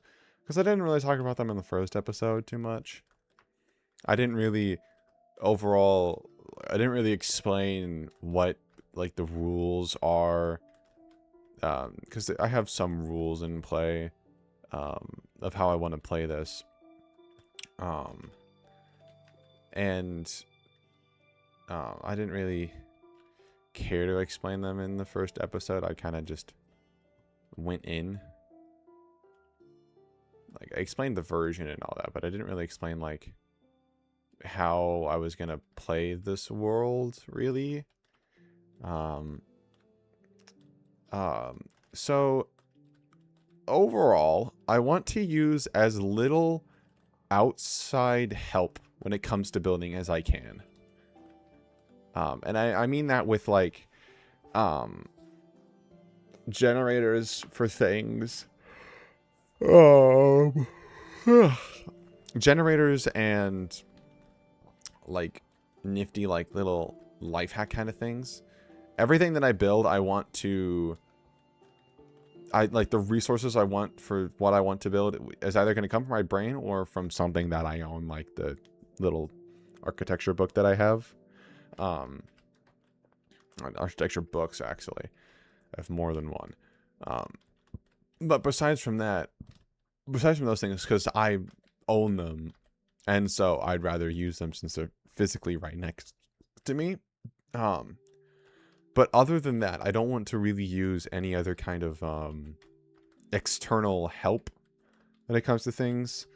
Like when I was making the circle around here, around the castle, I didn't use any kind of like pixel circle generator thing to like figure it out. I did it purely out of my own like vision. Like I figured out the center of I figured out where I wanted the center of the circle to be. Then I just went from the diameter of that and made a circle. And it's not a perfect circle. I know it's not, but it's perfect enough for me to be happy with it. And that's kind of what I want. I want there to be imperfections in my world. I don't want everything to be like super uber duper perfect and stuff. I'm okay with some slip ups because it adds that sense of humanity into my work. And so, yeah, I don't want any of that. And then like for ideas of what I want to do, as I said, I'm a man of many ideas. And so I come up with a lot of things that I think of, and even if I hit a wall, I will think of something. I don't want to use like AI to try and help me figure something out. That's just lazy.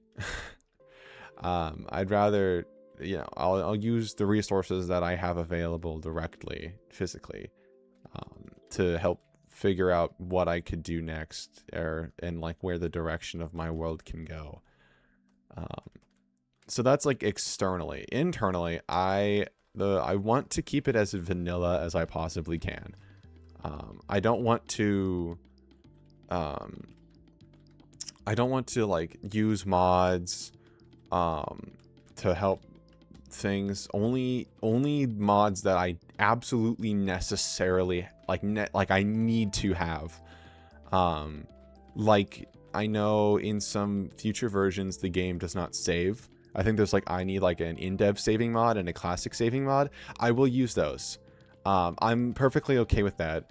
As it upholds the longevity of the world, and I'm fine with that kind of stuff. I'm fine with mods that help uphold the world and allow for it to keep going on in the same save. But any other mods like a map mod or a zoom mod, I don't really care for. I won't use, and I won't care for to use in this world. And then also and not much whenever the game switches to the survival tests and stuff like that, that's when I will try and work with survival mode, which I know for the most part will be super jank, because the first survival tests were super awkward and very janky to use, but I will suffer in order to figure out how they work, and stuff. So whenever the game switches from the default creative mode to the survival tests, I will switch to survival, and I will stay in survival for the rest of the save. I think that's about it. I think that's about like most of the rules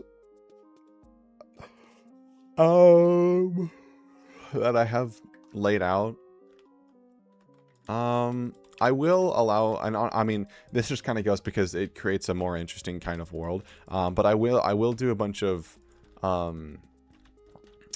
things with discontinued items and stuff like that. I will like make things to, I will abuse the fact that this game is super old, and I will get a bunch of like illegal items and stuff like that, which I've done before. In my old poly world, I did get a bunch of illegal items, and that had plenty of issues and stuff, that I hope I remember so I don't have the same issue happen. Like, for example, when I played my old poly world, I reached the version where they first added when they first added fishing rods, and the funny thing is I put that in like a chest because they stacked the fishing rods. I was like an owl version, I believe. They didn't work and they stacked, so I kept them stacked, And then, like, as I progressed the world throughout most of it, also hole 13. As I progressed, they stayed stacked, which was really funny, to be fair. Because on top of them stacking, they also all still worked. Like, I could still use them to fish.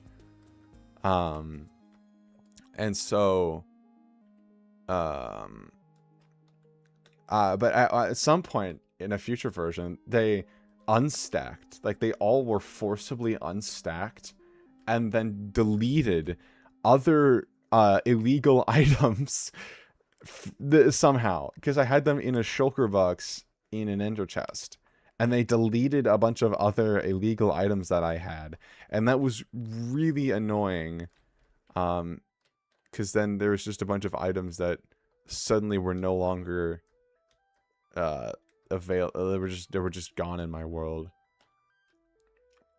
Most notably, I think the items that they removed were my feather falling items. Because I guess like a preview of when this world gets there, but in beta pre-release 1, I think, is the version. It was either that or it was a beta 1.9 pre-release. Because those versions just had a lot of weird shit in them alone. But it was whichever one added enchantments and the enchanting system into the game. Whenever you enchanted something, it would say, it wouldn't have an enchantment, it would just be enchanted and like 3 exclamation points. And so, you could get a bunch of items like that, and you could enchant like just fucking anything, like your armor. Yeah, you can enchant your armor and tools like normal, but you could also enchant like your flint and steel, which I don't think anyone knew that you could do from the very get-go of enchantments being added, but you could in fact enchant I believe shears as well. Shears and flint and steel were on the list of things that you could enchant. So I had a full suit of just enchanted armor, and enchanted tools, and enchanted flint and steel, and enchanted, it's like fucking Jack Black, dude. It was like Jack Black. Boots of swiftness. Boots of enchantment. But in the next, I've been doing this for 2 hours and 15 minutes. In the next beta 1.9 pre-release, they actually added enchantments and like all of the enchantments and stuff, and it just changed every item that was enchanted to feather falling 1. So you could illegally obtain several items that should not have feather falling 1, like for example a feather falling 1 flint and steel, which was the funniest item to own at the time. I loved that item, but unfortunately the evil fishing rods deleted it from existence. And I hate it when that happens. Oh, another rule for this world is I don't right now, I don't know how much I'm willing to do exploits that were built in the game, like bugs that were accidentally or unintentionally left in the game. I don't know how much I'm willing to exploit them. Like for example, the like original dupe bug, where I'm not saying a slur. No, you can't get me to say a slur. Repost this image if you're a Transformers fan.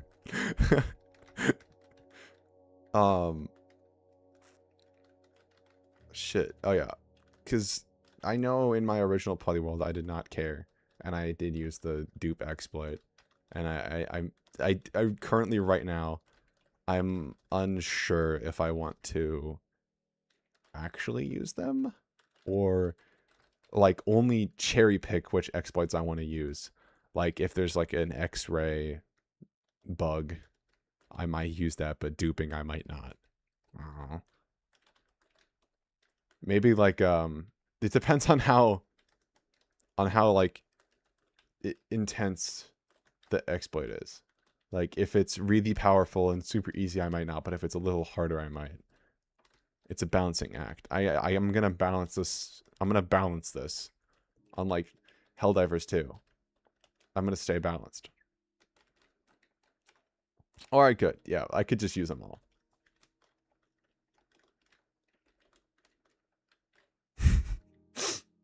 Yeah. I mean, I know, actually, I only know like 2 dupe bugs. I only know the one where like, it's like the Alt F4 one. I only know that one, and then the Nether Portal one. Those are like the only 2 that I remember.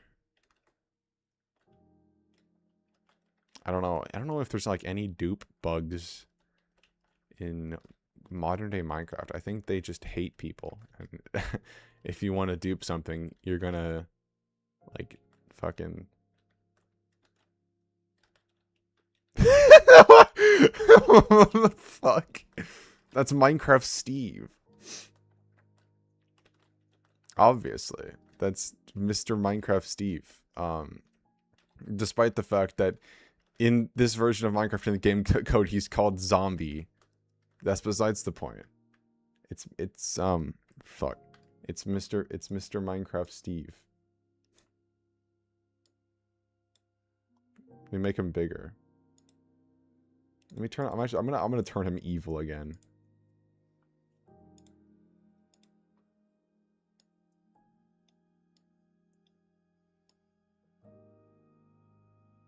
There. Now he's evil Minecraft Steve.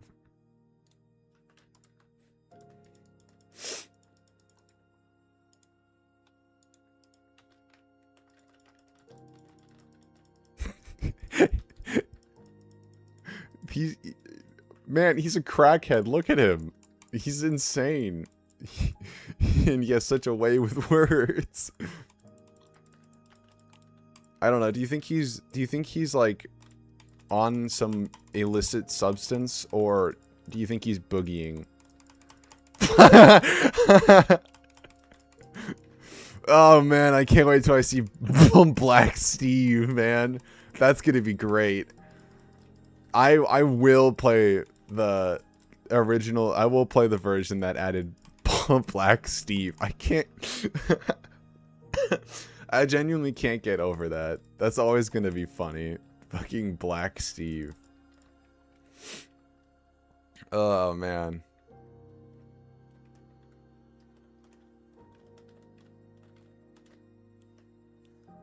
I should make a monument specifically to Black Steve.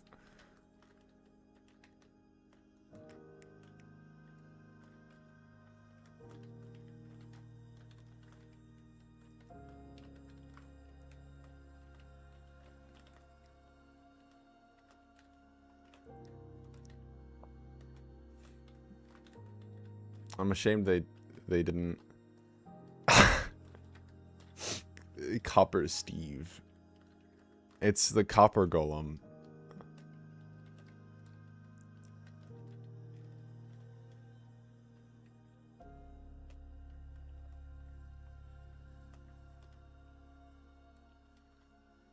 He's the OG copper golem. He's almost as pointless as the copper golem.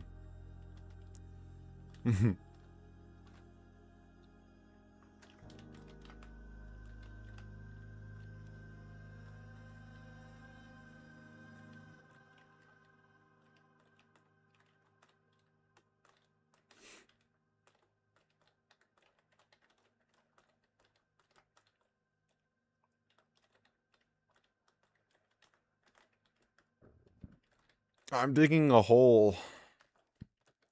As a matter of fact, this is my 14th hole.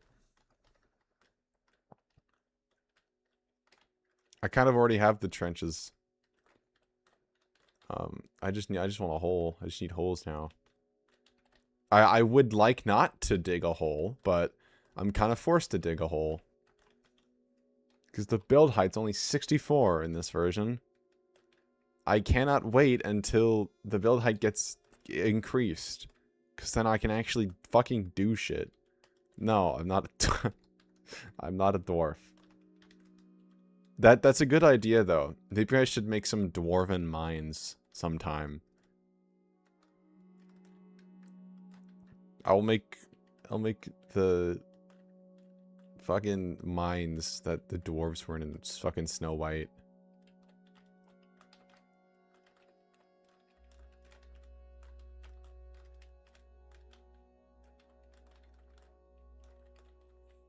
I yearn for the mines.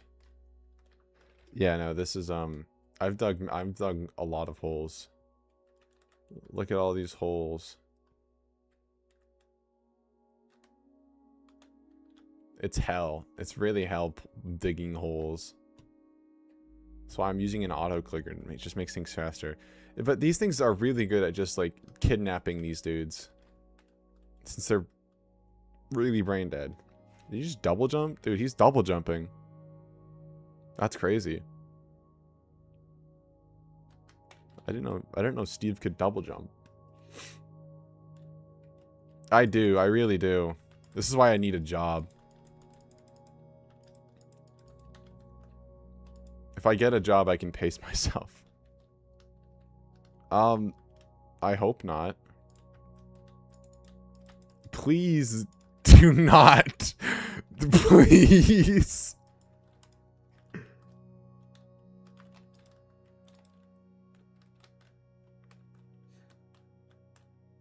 I know I'm on Do Not Disturb on Discord. I wasn't gonna make that mistake again.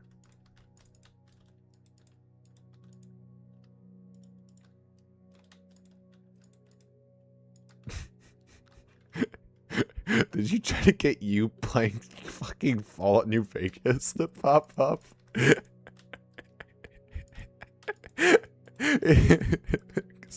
That's really funny just to see you start playing fucking Fallout New Vegas. Oh, the lawnmower's acting up again, eh?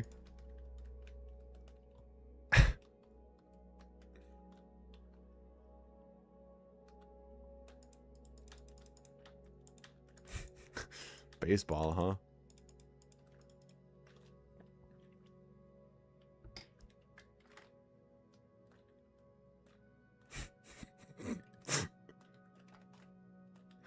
I know it does happen when I'm recording though. Sometimes oh, okay. Sometimes when I'm recording something that's like full screen,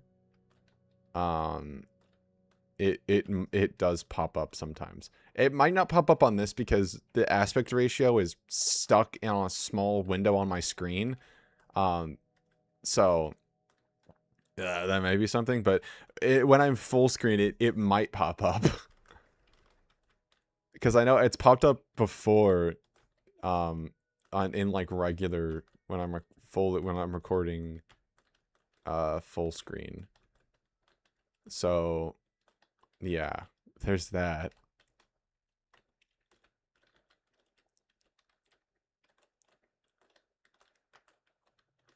Use that what you will. Shit. I'm skipping this song. Ain't no one wanna listen to Concrete Halls.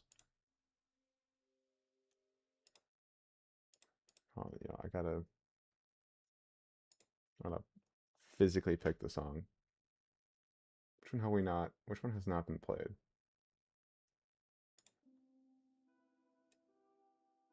This one.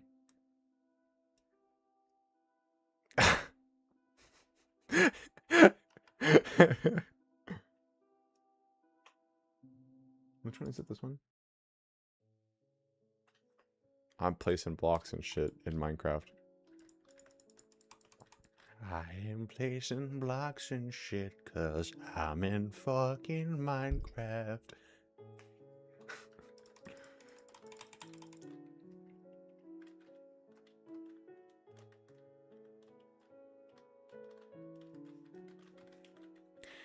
'Cause I am fucking Steve. I am fucking Steve. Fuck you. Shit, is it not? Have I been sitting in silence this whole time? God damn it, I closed the game again! No, surely. You're fucking with me.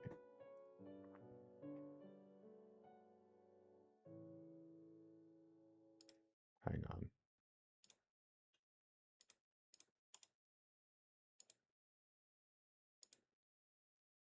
No, you're fucking. I am. There is music. You're just tweaking. Yeah, it's just losing your mind. Yeah, it's just what happens. Hold on, come on, pop up. There we go. I got it from the Void store in Voidland, Voidtopia.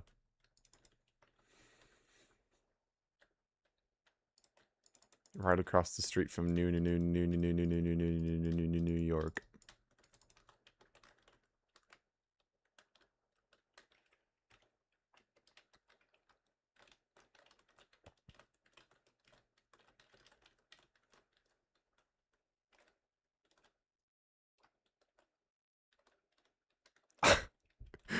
You're saying God is next to John Helldiver? That makes sense. I forget his name. The canonical John Helldiver. Okay, well, it paused again.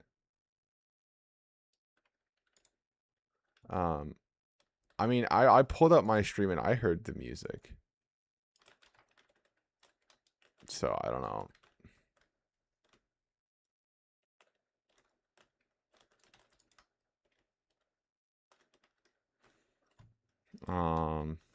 Did somebody say hole number 14? That's 43. Not quite. I've dug 43 holes and I didn't even realize.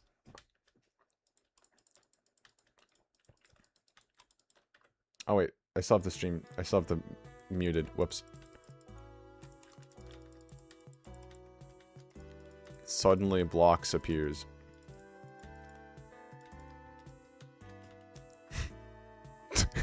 Man, Moby.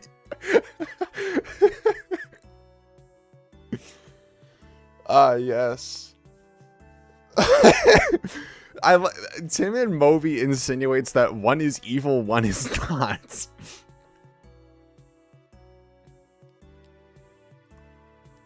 Well, okay. Because, like, yin and yang, one is evil, one is good. Okay, it might have... I don't know. It might have been because for a short time, when I went to go listen to my own stream, I muted the I muted it, and then I forgot to unmute it.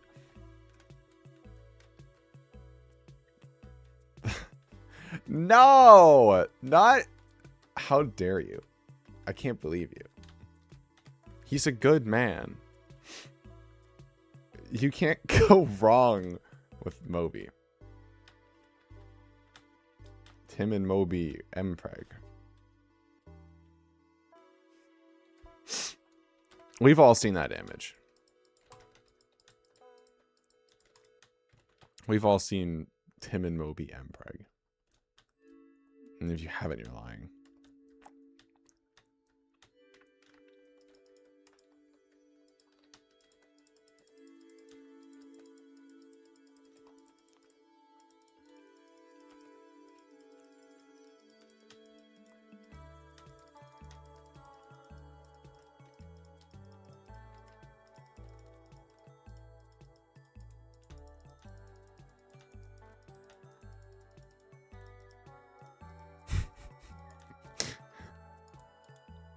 Yeah, he was, who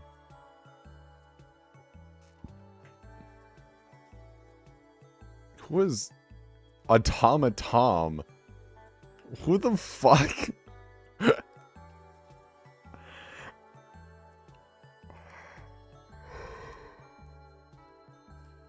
and cyber. Who the fuck are these people? Yeah, every automaton's name is just automaton. It's like Roger Roger.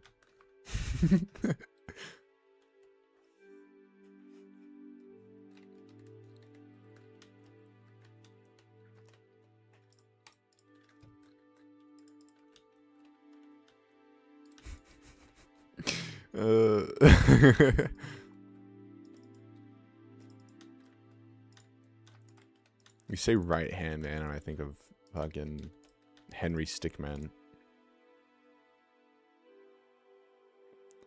I feel like if Moby were up fighting for the automaton cause, he'd be like the quartermaster or something.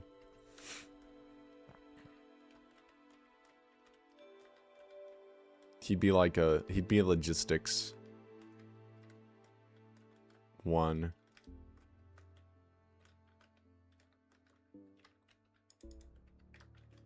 I don't want to agree that Moby is a communist, man. Moby taught me things.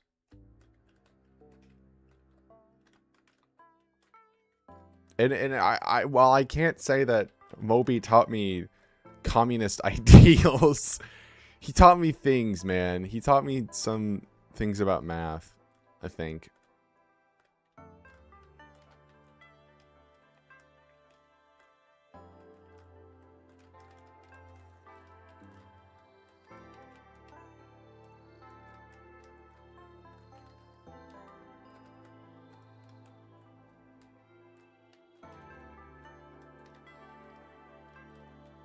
Wait, really?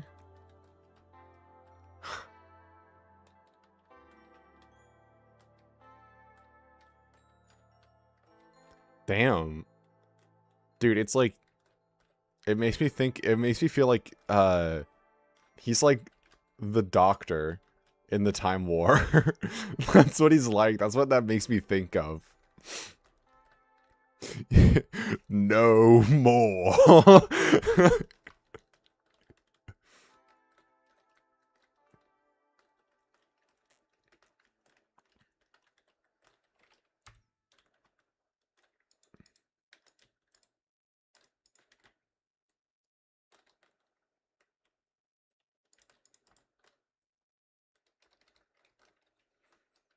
Oh, man. Man. Imagine if the Doctor had an automaton for a companion.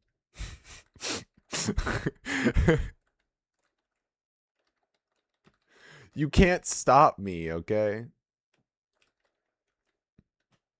Okay, why does the music keep stopping?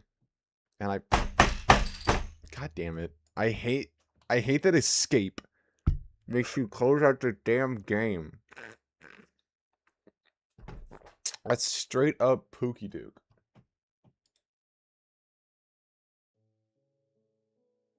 What? Okay, whatever. I'm gonna have to be right back again. I have to piss again. That's what I get for fucking drinking water. One moment.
I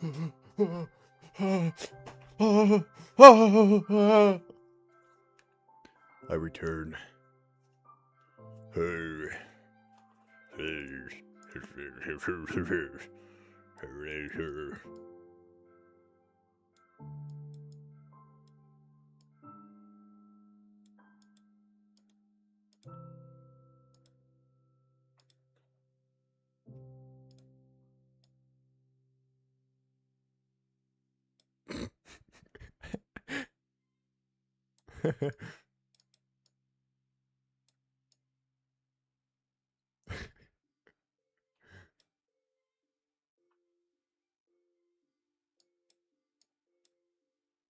I can.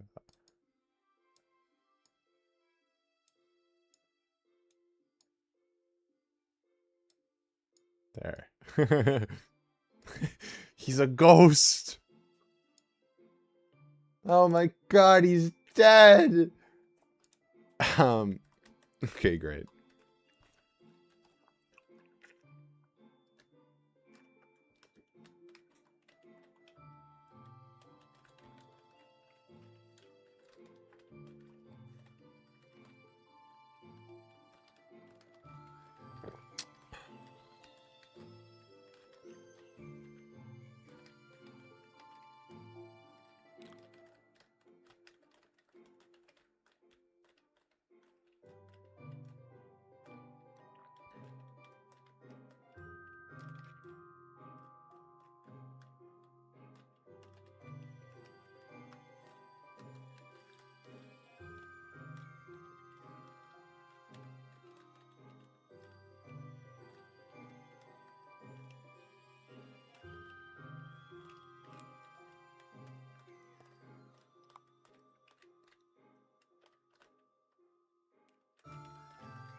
This is worse than that time when I was in Deltarune.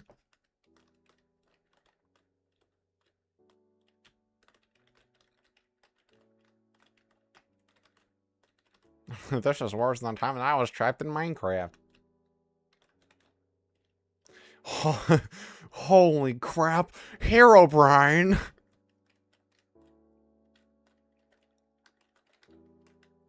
Hey Lois, I made Herobrine.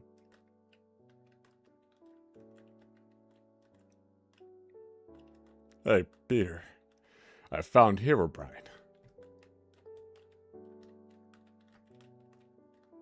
He's gonna hack me.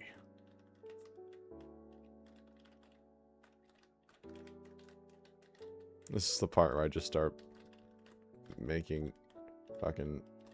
I start quoting Patrick Waterberg, something. I forget his name.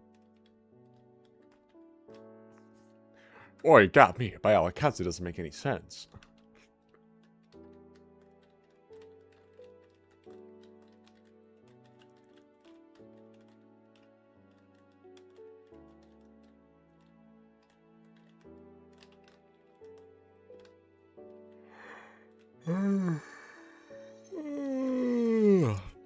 The bee is living my life!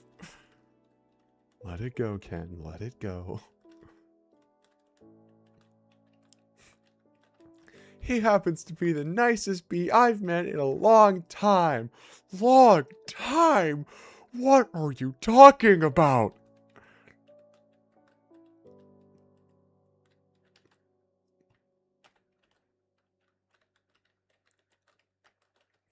That's where I usually sit. Right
Oh,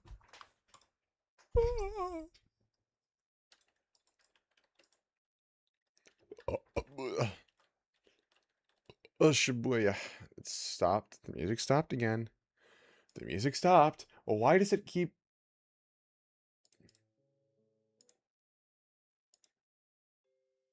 It keeps stopping? That's weird. I don't know why it keeps stopping. It's really strange, yeah.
Oh man, I can't wait to finish digging up these holes and then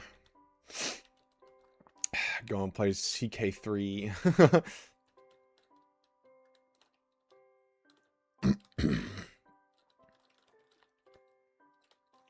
Yeah, I've been really hardcore playing CK3 recently. I've got a good save going, really. It's the main reason why. Because I started watching this dude and he does tall. He plays tall in like all of his videos. And so I thought like I'd try and give it a try. I can't exactly do what he does because he has all like the DLCs for CK3 and I don't even have one actually. So I can't exactly play tall in the best way, but what I've got so far is pretty good. So yeah, I've been playing in Brittany since the earliest start date, and I've been doing pretty good. I'm making tons of bank, which is great. However, I've been the victim of 2 crusades now, and where I left off was right before another crusade. So, and of course, it was for me. So I got to deal with that whenever I play it next.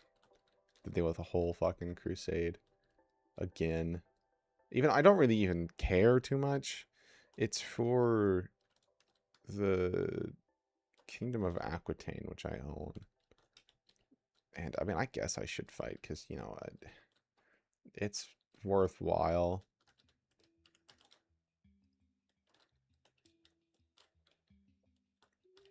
And the more that I spread my religion, the less powerful the crusades will be. So it's kind of like a feeling thing. They can only, I forget how often the Pope can declare a crusade.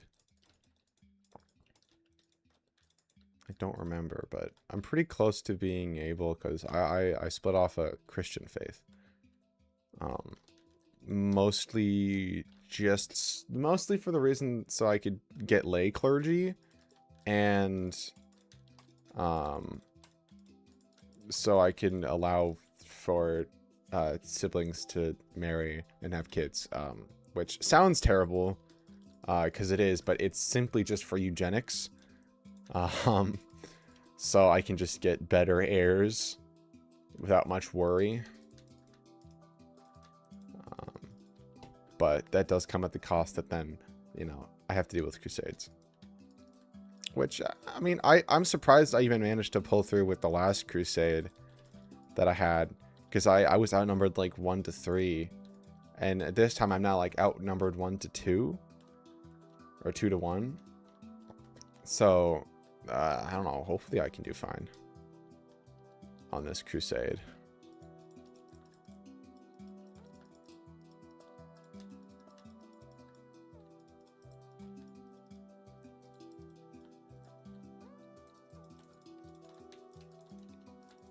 Yeah, I've been doing not terrible for my first ever tall build. I'm pretty proud of it. But you know, again, I could do so much more if I had some DLCs in which I could actually like more efficiently do stuff. Oh wait, hold on. Hole 15, last hole. Woo! This is the final hole, and then I can continue on with the next incredibly repetitious thing, which will then be doing the inclines in between here, which I also think there's 16 of them as well, if not 18. I don't know. There's a lot. I think there's 16. So, but then I don't know when I'll do that. It may be today, like off stream, because I've known these holes. I'm done streaming. I've been at this for like almost 3 hours now. That's a pretty decently length stream. I haven't done a stream that long in a bit.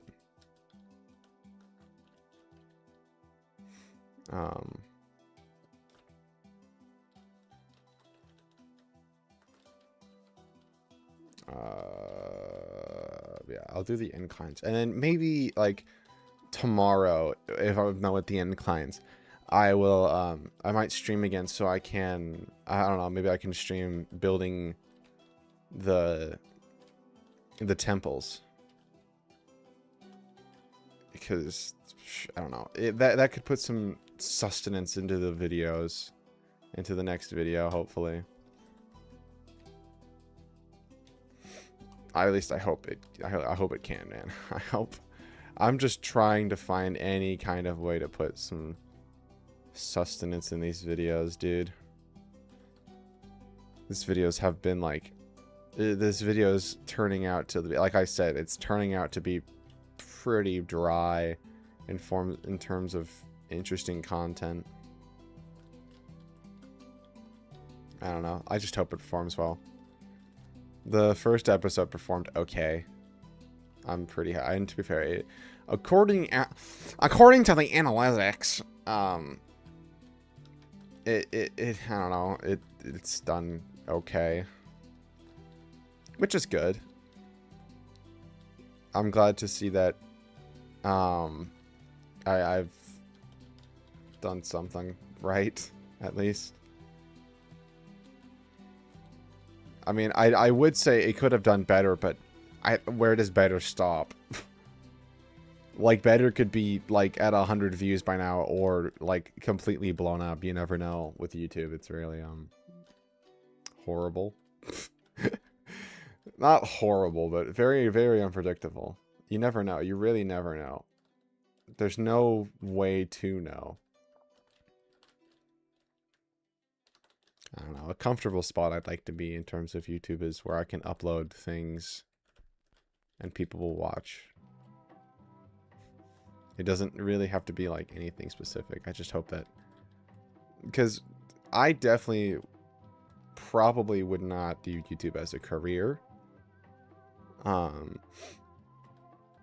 I'd like to stick with what I have in line for my career and my future right now. I'd like to stick with that, because, you know, the things you enjoy are best kept hobbies, unless you're like actually like insanely good and you could actually make a huge profit off of it.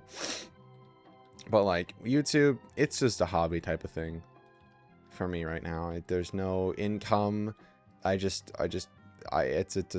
a space. Like right now, all that YouTube is for me is a space where I can spread like things that I like to do, and like show others the interesting things that I do sometimes. So I'm not expecting to have like any crazy revelation or blow up with it. Although that would be pretty cool. That would be like a cool thing that would happen. Is if I did like out of nowhere blow up. But I doubt that I would. Because, I mean, I don't really even know what I'm doing half the time. I don't know what makes a video good. I only know like certain like tips and tricks or whatever that, you know, make like a channel or whatever blow up. I think it's, I don't know. I mean, I'm glad I'm not like one of those people that fall for the like overly planted kind of like success story kind of thing. They're like, oh, if you go on YouTube, you're guaranteed to like blow up eventually.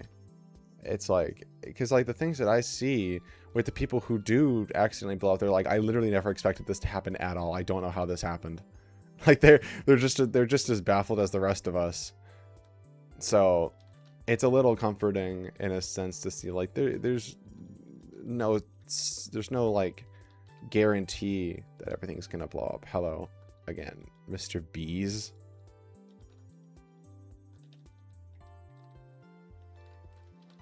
Oh my god, dude. Okay, yeah, I think I know. Do you mean Mr. Beast? Because if you do, I know exactly what you're talking about. I think with that video that he did where he was like talking about like how he never expected to come so far or whatever, and then he ended the video with like his original outro, which I have to say, when I saw that on like Reels, that was the funniest fucking thing to hear, like the Mr. Beast. Like it was so funny to hear that. And then YouTube recommended for you, I survived so whole week in Antarctica. That was really funny to see. Such a classic fucking like Mr. Beast outro next to like just like the most insane fucking video title next to like this old outro. Like that was really funny to see. I did not know that about Jacksepticeye. I thought he blew up because of like Happy Wheels and like that other kind of content. Because like he was kind of like, I don't know, pioneered that almost.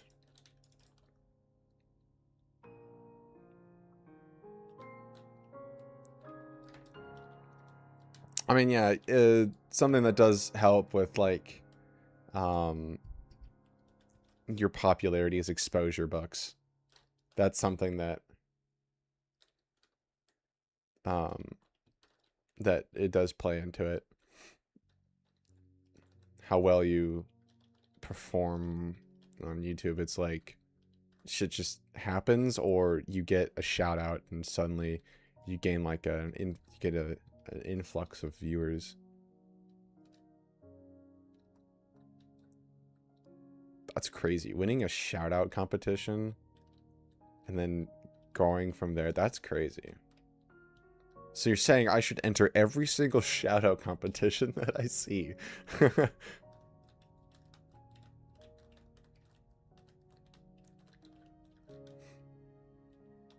I like it. I like it. That's the tactic. Gambling. Oh my god, it always leads back to gambling. It's gambling. In order to... Yeah, wow. YouTube is gambling confirmed. YouTube is child gambling. Hell yeah. From my point of view, YouTube and Adopt Me are the same thing. One just, I don't know, has more children on it. Actually, I don't know. No. Yeah.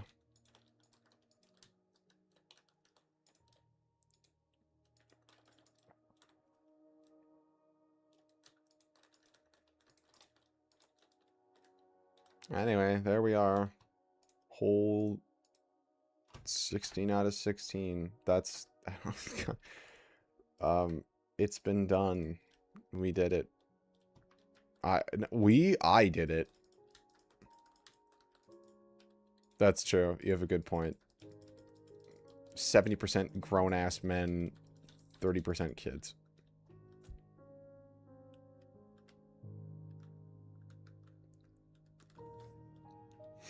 He's a ghost. He died. He died of death.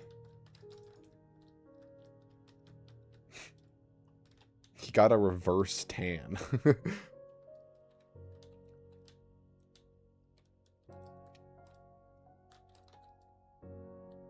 Well, now I'm not even close to being done. I've still got so much fucking work to do.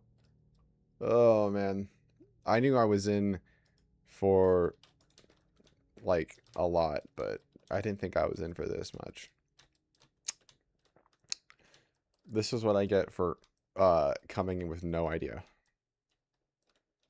That's called winter and staying inside 24/7. Hold on, can I make him tan? That's not tan.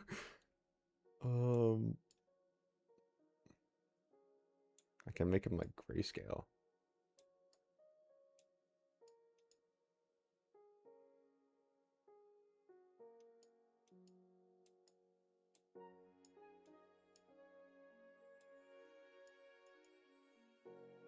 What am I don't know. Wait, did I?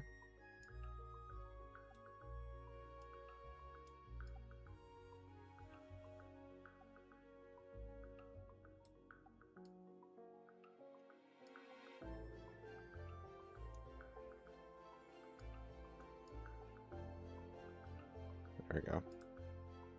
Did I actually misspell Minecraft in the title?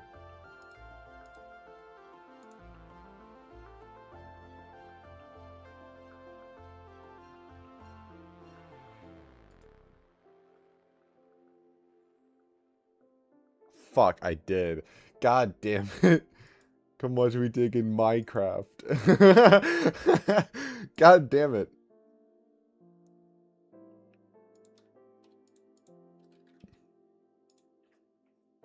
Boom.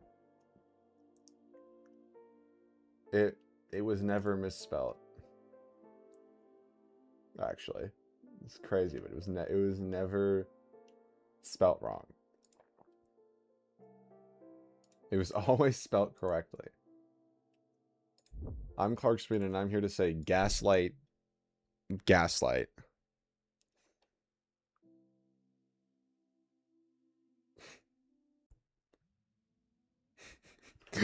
Minecraft. This is Minecraft. Fuck off. Go get your own, man. Go get your own craft. I worked hard for this one.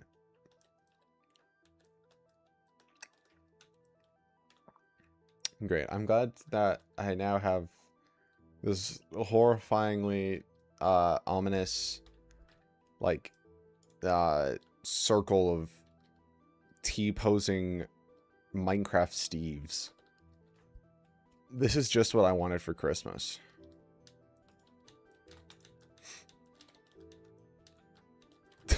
A bunch of men.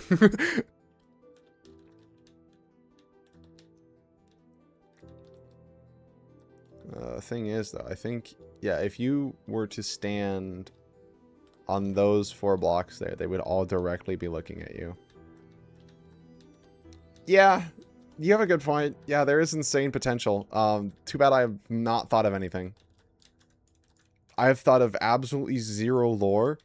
It's just, I just kind of started placing things. The lore will come later. But yeah, from this position, they are all staring at you.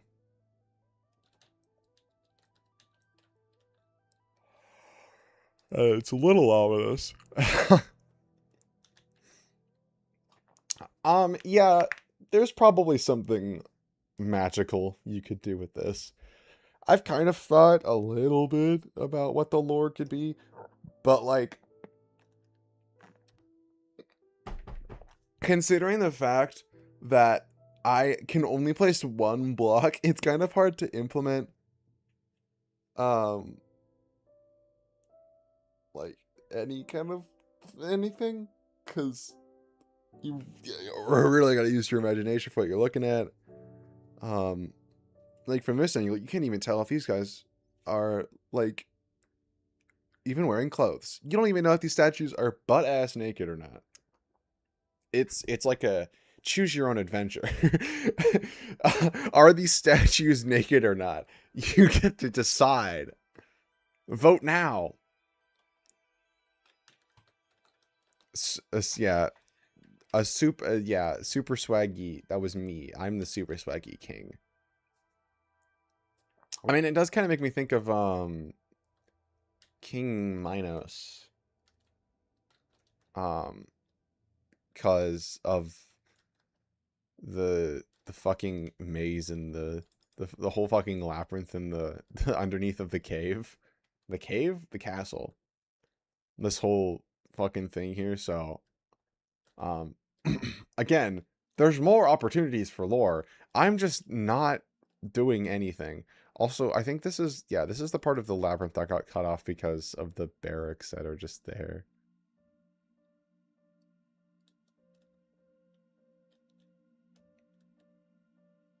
Calm yourself. Calm yourself in your lustful desires, pal. Um.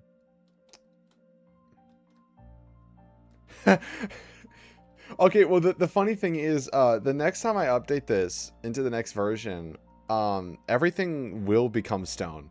Like, the whole world just becomes petrified. So, like, yeah. It's as if the whole world took a good look at Medusa and then became stoned.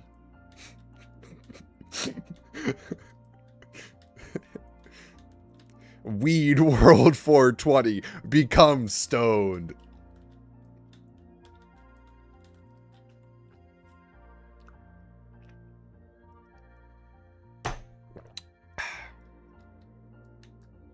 I mean, there will be cobblestone. It's just, I mean, I could get into the whole technical reason why everything's going to become stone, but everything just becomes stone. And I hope, my plan is, one, if I even can physically update this into the next version, then I'm gonna spend hours replacing every single block to be the correct block, so that everything looks proper again. And I think that will improve the look of everything by a tenfold. Especially the castle. This place will look 10 times better than it did just all being one block. Especially this one block with like the worst fucking texture. God, I hate Notch and his inability to make good looking textures. This shit is so awful. I'm so glad he like actually started hiring people to be like texture artists. Because this is a horribly obtrusive cobblestone texture.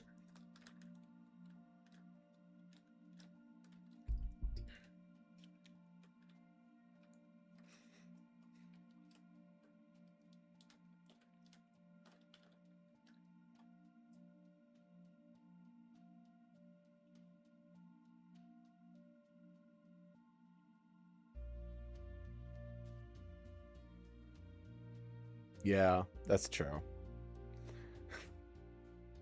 That it is unfortunate.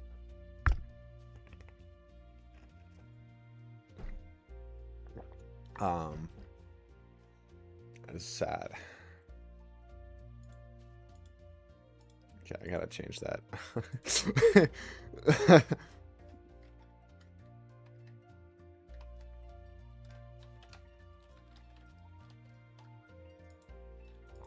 Right. So that concludes the stream. I made I dug 12 holes. And that's the extent of the stream. I did what it said. Come watch me dig holes in Minecraft.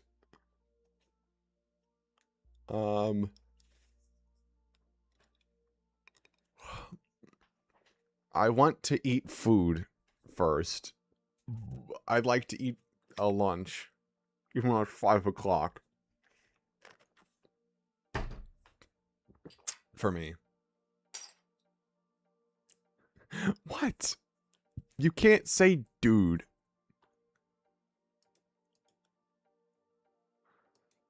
No, this time was purposeful. I meant to spell it wrong.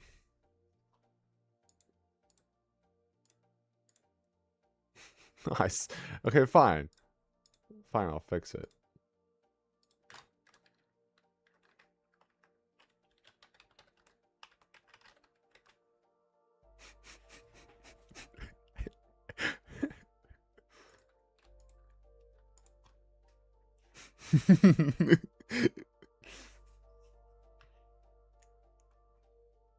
I'm trying to think, like, how many misspellings of, because there's Minecraft, Minecraft, there's Minraf.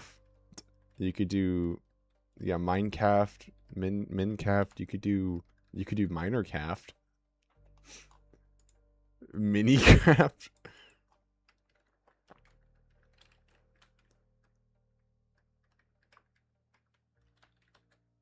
You could do Minnesota.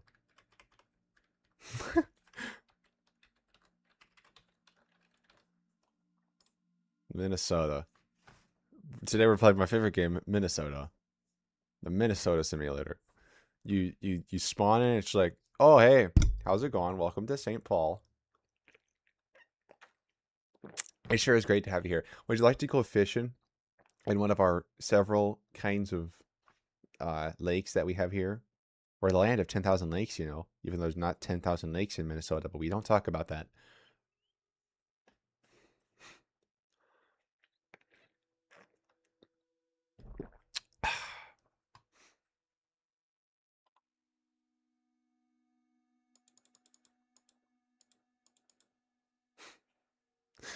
I'm gonna stop streaming now. I was waiting for a response, but I honestly don't know what kind of response could come from that. Eh?